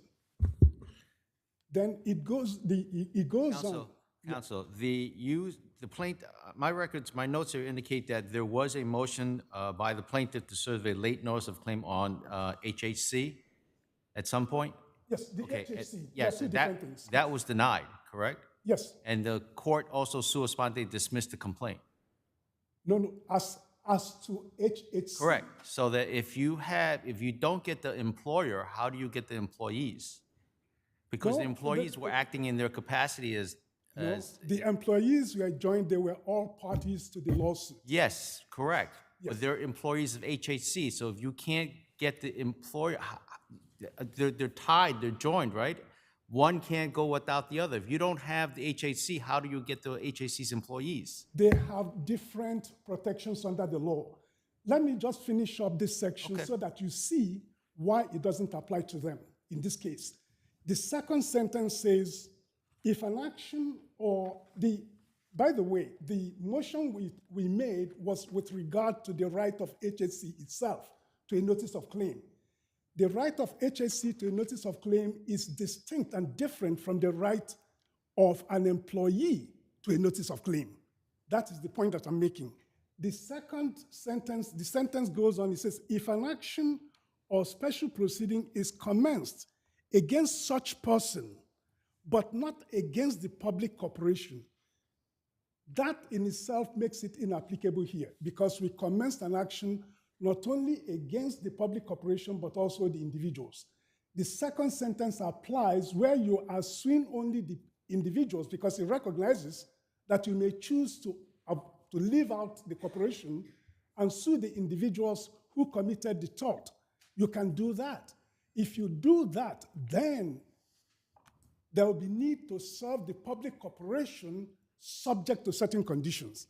But we're saying that those conditions don't even apply here, because the very first sentence deals with the situation where we are dealing with the law says they are not entitled to a notice of claim. If there are any other questions, I'm prepared to answer them. Thank you so much. Thank you. People versus Mora.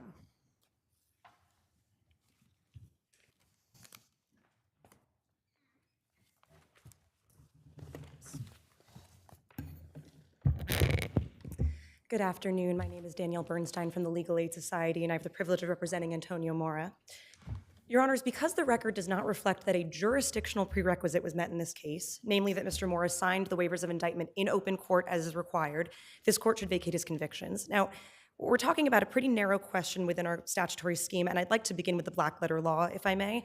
It's uncontested, obviously, it's in plain writing, that the CPL 19520 requires that a waiver will be signed by the defendant in open court in the presence So of what evidence from the record do you have to indicate that the waiver was not signed in open court? Absolutely, Your Honor. In this case, there's no real indicia outside the minutes, and it's uncontested that the minutes do not demonstrate that this was signed in open court. That gets us over the edge to show that it was in fact signed in open court. The only evidence the prosecution points to are these signed approval forms. And significantly, those signed approval forms lack the language in open court, and they're both undated. And those are both fatal to the suggestion that these could have been signed in open court as is, required to be borne out by the record. And I can point to numerous cases that stand for that proposition. The cases in this court, in sister courts, and in the Court of Appeals, in which courts upheld a waiver as signed in open court using indicia beyond the minutes were ones where there were far greater indicia than what's present here. So for example, in Myers, the minutes themselves reflected that the judge brought up counsel and the defendant to discuss the waivers and sign them. In Ramos, which is this court's leading case, the defendant's waivers themselves stated that they were signed, quote, in open court, which is not present in the defendant's signed waivers here. In Gary, the approval order said that the defendant appeared in open court to do it. And in Simmons, it also explicitly said in open court. And in some of these cases, there was even more than just that. And so, I'm sorry, what's the potency of the presumption of regularity that usually attaches to the signing, the open court signing of the waiver? Absolutely, Your Honor. So the presumption of regularity is sort of interesting here because it is our burden to rebut that presumption, absolutely. But essentially, we have to demonstrate a negative to the court, right? We have to show you that something didn't occur. So the evidence we can provide you is really the absence of evidence in the record, which is why I'm talking about all of the evidence that's shown in these other, relevant cases, because those are the circumstances in which this court and other courts have said there was enough in the record that the presumption of regularity holds. I appreciate that the language I'm using here sort of flips the presumption a little bit because it requires proving a negative, but that's the situation we're in. What about the indication in the record where the judge indicates to defense counsel to go over the paperwork with counsel and a brief moment is had and then they go back on the record about having done that? Absolutely, Your Honor. First, I would like to emphasize once again that it's not contested here that the minutes don't get us there. But to that point, it's incredibly unclear, and that's on, I think, page 2 of the transcript. I bring it up because we were talking about the presumption of regularity, right? Absolutely. And that's where, during the regular course of what would happen in court, that those papers would get signed once defense counsel is going over the paperwork with their client. So what's crucial to that section, Your Honor, is that right before the court tells defense counsel and Mr. Mora to go confer, the prosecution brings up the waiver of appeal, which the defendant signed 2 waivers of the right to appeal in this case. And so it's completely ambiguous in the record as to whether the defendant used that opportunity only to sign the waivers of the right to appeal or also to sign the waivers of indictment. And again, the prosecution has not, in its paperwork at least, contested that the minutes are not enough here. And so once again, we're looking at all these indicia beyond the minutes. Okay, counsel, page 3, lines 15. You have the right to testify before the grand jury. By signing the waivers of indictment in each of these cases, you're giving up your right to have the grand jury to hear your case. How does that affect your argument that, there's still insufficient or I got to prove a negative that didn't happen? And the judge even says it, right, by signing the waivers and indictment. I don't know what that means, but the presumption of regularity means that somebody's signing something in front of him. Well, there's no question that Mr. Morris signed the waivers at some point, right? It says waivers of indictment, though. Absolutely, but here it says by signing the waivers of indictment in these cases, you're giving up your right, et cetera. That is completely ambiguous as to whether he signed them in that moment when the judge is speaking, before or after the proceeding. I mean, look, there are numerous moving parts in trial level proceedings. We all know that. And the bottom line is the black letter law requires that the record be concrete as to the fact that the defendant did this in order to confer jurisdiction, sort of the most essential thing here for a plea to be taken. And that's what we're talking about. If we keep on... Thank you. You have time. Thank you.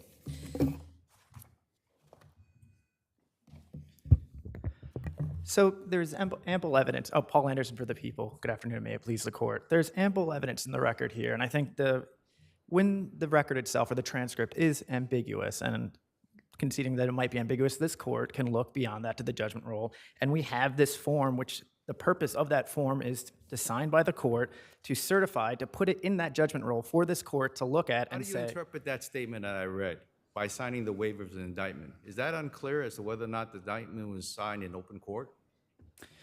Tell me, am I wrong I would in agree reading that I would agree that would favor the presumption of regularity, and to say that We don't even have the presumption of regularity. By signing the waivers of indictment in each of these cases, it indicates to me, at least, that they've been signed in front of him.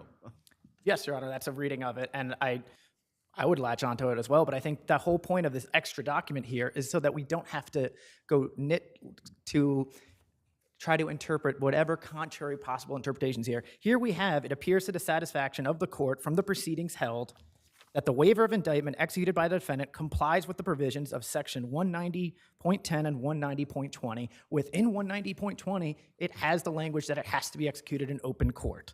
And so to say that this form had to replicate that same language in there, and this is a form that's signed by the judge, and it's in the record, it's official court record, and its purpose, and that's what the Court of Appeals relied on partly in Myers, that's what this court relied upon in Ramos. In fact, this exact form, the fact that it doesn't specifically replicate the language, additional language saying that 190.20 says that you have to sign it in open court, that's not required here. And I think that's really what we're trying to get into the bottom of what is sufficient here. And so taking this all together, this record is sufficient, at least at direct appeal. If they want to rebut the presumption of regularity, that's what 440.10 is for, to say that my constitutional right, Article 1, Section 6, that I've failed to follow the procedure in the Constitution, and they can submit affidavit saying that I signed it at a different time. If Your Honors have no questions, I'll ask that you affirm. Thank you. Thank you. So Justice Oing, as to the language that you're talking about, by signing the waivers of indictment, I think maybe a way to think about this is to analogize to appeal waivers that come in front of this court all the time. There are so many transcripts and so many cases I brought to this court where the judge uses exact language by signing the waiver of the right to appeal, and the defendant signed it before the proceeding happened and not in the presence of counsel in open court, maybe in the presence of counsel, but not in open court, or signed it after, or any... Counsel, we're taking this that sentence in the transcript, coupled with the fact that the defendant was incarcerated. He was brought from the holding cells into the courtroom when the clerk says inmate matter, right? So when before is it possible that this waiver was signed? Before proceedings even began and things began being on the record after the proceedings ended? In court, though, right? Well, in open court means in front of the judge, right? And also, on the record, presumably. So so presumably the defendant was there without the judge? Well, first of all, Your Honor, certainly defendants are given the opportunity to confer with their attorneys outside the presence of a judge. But it's, I understand your point. I'm just saying that based on this specific record, what we're really asking for is just a statement in the minutes, which is really the baseline requirement that just says this happened in front of me. And even beyond that, just to, I'm sorry, but what about the court's reference to 195.20, which is the statutory open court requirement? Absolutely, Your Honor. And that goes to the earlier point I was making about how no court has ever held that boilerplate compliance language is enough. In all the cases that the prosecution cited, including in Ramos, there were far greater indicia than just that boilerplate language. And in many of those cases, the forms themselves said, quote, in open court. Again, it's a pretty small ask, just include that language, right? And I think in this case, another issue that we haven't gotten to, and I appreciate it. No, your time's up. Thank you very much. Okay, thank you.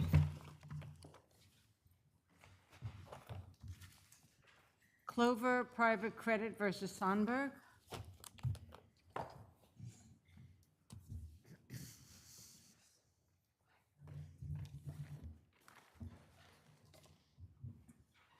May it please the court, Judd Burstein on behalf of the appellant Joseph Sandberg.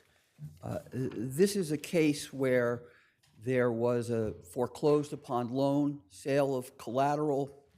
The collateral included 5 LLCs, 2 limited partnerships, common stock, 6 categories of preferred stock, warrants, and options in a non-public company.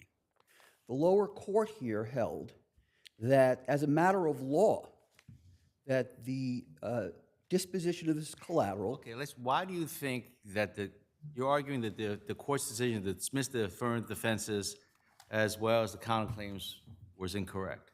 So You're talking about the commercial reasonable. Yes, I'm talking about the commercial You're reasonable. addressing the commercial reasonable. Yes, I apologize if I didn't make that clear. Okay.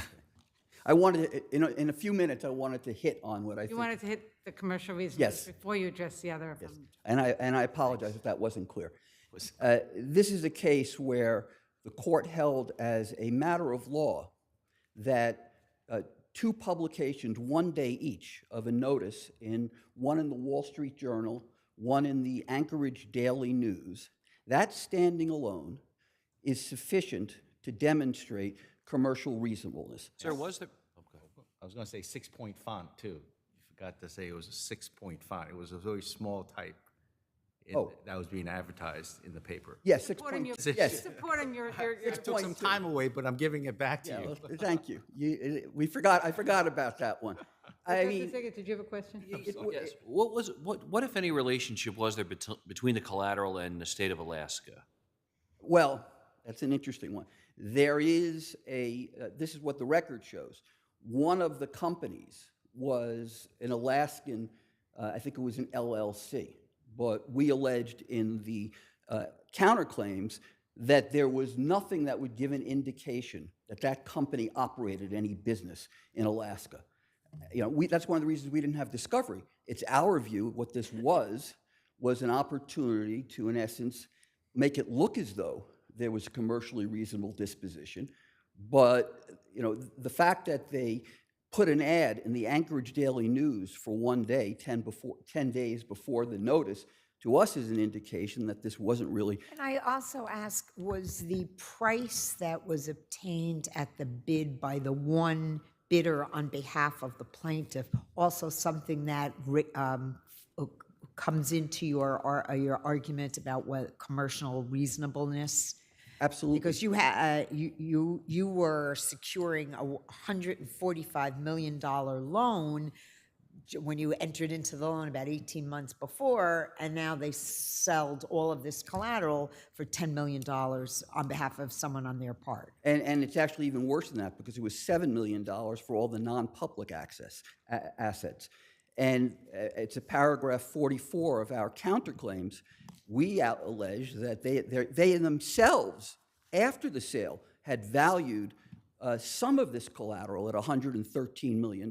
Now, what the lower court did was say, well, I don't find that credible. And just knocked them out on this was a 30-11 motion to dismiss the affirmative defenses and counterclaims. Exactly, and that sort of gets to the other issue, which is the lower court, in essence, as I understand it, didn't say it was that they shifted the burden of proof. In essence, to say that because we had asserted the claim of a commercial unreasonableness in affirmative defenses and in a counterclaim, therefore the burden had shifted to us, which is not the law, because not only does the case law not say that, but as a practical matter, under Article 9.626 of the UCC, that a debtor cannot even argue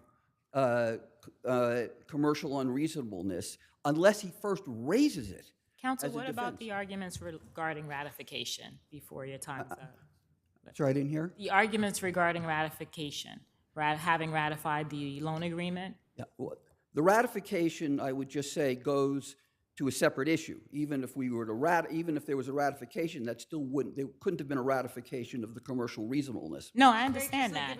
Okay, now our attitude is, my answer to that is it shouldn't have been decided at a 32-11 stage. Among other reasons, the ratification specifically relates to documents that have been signed by the loan parties. The 2 key documents, among all the two key documents, are assignments of the right to collect to, from the original lender, who in fact did not lend the money, to another party.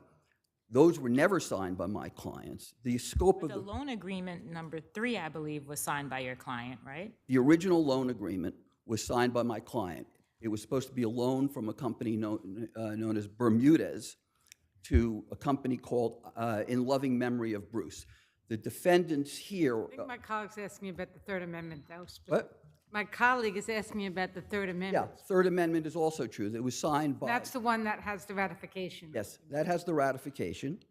That was signed by the two guarantors who were the parties here, plus the lender. There is an issue, however, as to whether or not what was being ratified. That's what I would say. Unless there was a ratification of the assignments of the right to collect, then they didn't have the right to collect in this case, and if we didn't ratify documents which, they only ratified documents which were signed by my clients. That's what they ratified, and the key documents, the assignments, were not signed by my client. So that's one of the reasons I think the ratification issue should have been, at least we should have had an opportunity for discovery. We've had an opportunity for nothing. This just got transferred in. Now, the last thing I'll say is, No, you have time to rebuttal to say the last thing. I was going to say Atlas MF, which Justice Kapnick, you wrote the opinion on, and Justice Kern, you were on the panel, which I think. Yes, remember that one. Very helpful in terms of deciding this one. Good afternoon. My name is Daniel Rubens. I represent the respondents. May it please the court. I want to get to the commercial reasonableness issue, but as background, I want to And know. the wonderful Atlas decision, which is very informative of this case. It is, as is this court's decision in DeRosa. But just before I get there, I want to note this is the second appeal involving the defendant's default under their guarantee, and that's important both to commercial reasonableness and to the liability defenses. In the other decision which we submitted involving the put option of Mr. Al-Husseini, I think that goes right to, that makes this one of the unique cases where you can and should resolve it on a 32. Sorry, say that again? This, I'm having trouble. This is one of those rare cases where you can and should resolve it on a 3211, in part because of the price and the significance. Haven't we held, though, that commercial reasonableness is inherently a factual determination? What is so extraordinary and wonderful about the notice in this case that makes it an exception to the general rule that it's a factual determination as to whether a sale is commercially reasonable? Well, in the DeRosa case, this court specifically said you can resolve it as a matter of law. And here we have publication. I think it's also important to look at the pledge agreement, which was entered into by the sophisticated counsel parties here. Section 11 of the pledge agreement specifically waives any advertising or notice requirement beyond the 10 days notice, which we explicitly gave. So if they wanted more advertising, they could have bargained for it. And Why is this case, though, like DeRosa, which was a sale of an apartment, as opposed to a case like Atlas, which was a complex, interrelated loan agreements? Well, the collateral in Atlas was different than what we're talking about here, but also the claims of commercial reasonableness were materially different. There you had allegations that multiple bidders colluded. You have allegations that the conditions changed over time. And the debtor in Atlas said that I put in the highest bid and they went with a different bid. So there wasn't any challenge to the publication like there is here. Well, here, wouldn't it be difficult for bidders to collude because public bidders had no idea when the sale of the collateral was going to occur? I mean, because there was a foreclose, there was a delay, there was you were negotiating a foreclosure, not a foreclosure, a forbearance, and then you put it on some other time, and there wasn't any formal notice about the adjourn date of the sale, and that was the concern. Also, I follow up a little bit on Judge Hickett's original question about, putting it in an Alaska newspaper. So, look, every case it's a little bit different about what creates the commercial reasonableness standard, which is why we say that it's difficult to make that decision on the papers and not figure out a little bit more, because in every case it's a little bit different. I understand that, but just there was notice in the Wall Street Journal, just like there was notice in Newsday. But that wasn't the right date, right? That was the wrong date. It got postponed. But at that time, we gave notice to the parties that were potentially interested that we knew of. And importantly, that was Mr. Al-Husseini. And I think this is really critical. Mr. Al-Husseini had every incentive. He was an insider of these companies and had every incentive to participate in the auction if he thought the price was. But how can we decide on a motion to dismiss whether there were potentially other reasons why he couldn't participate in it. I mean, there's a lot of reasons why he could or could not put a competing bid in, and this is a motion to dismiss with no discovery. I think it's established based on the documentary evidence, and Justice Schechter was looking at this in the context of multiple litigations where there were similar commercial reasonableness claims. It was litigated on summary judgment in the appeal that this court decided in April, where on the summary judgment. What about the price? That the price was so much less than the value of the collateral securing the loan. Isn't that at least a factor which would warrant further investigation?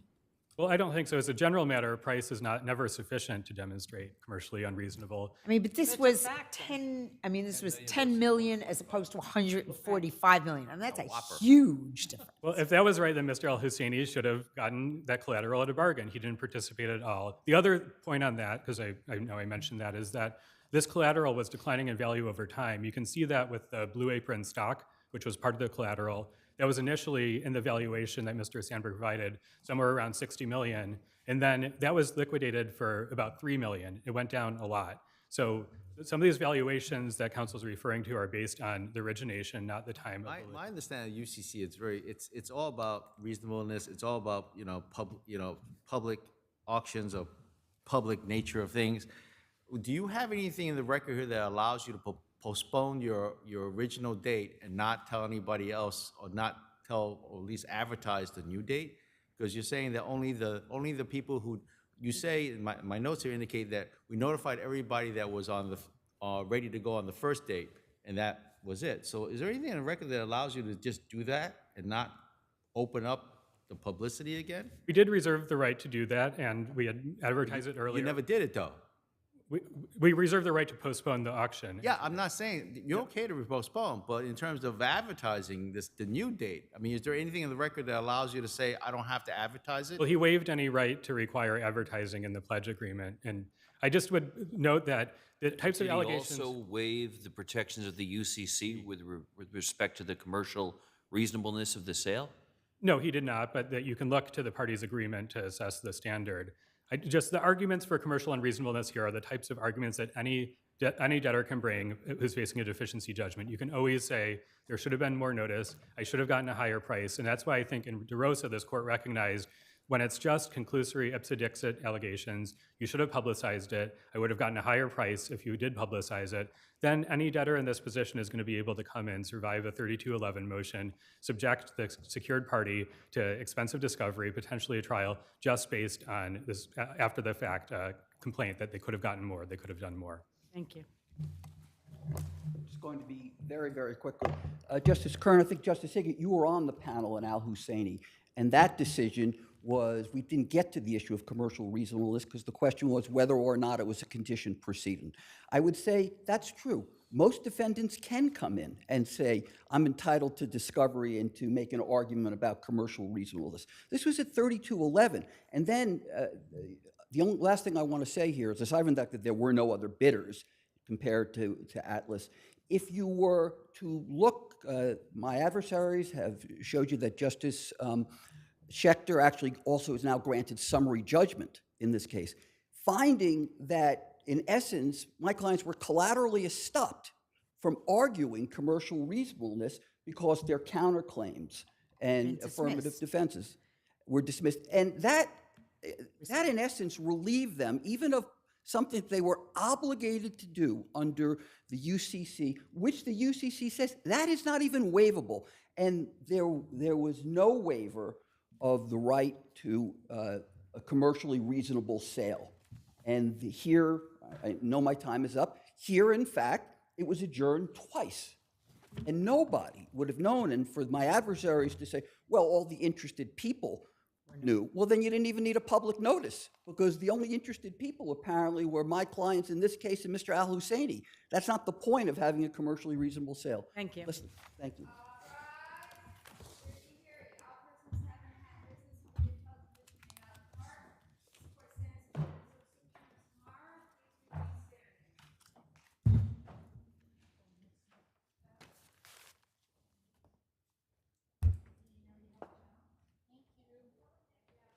Nice to see you. Nice to see you. I think this time you had the tougher one than I did.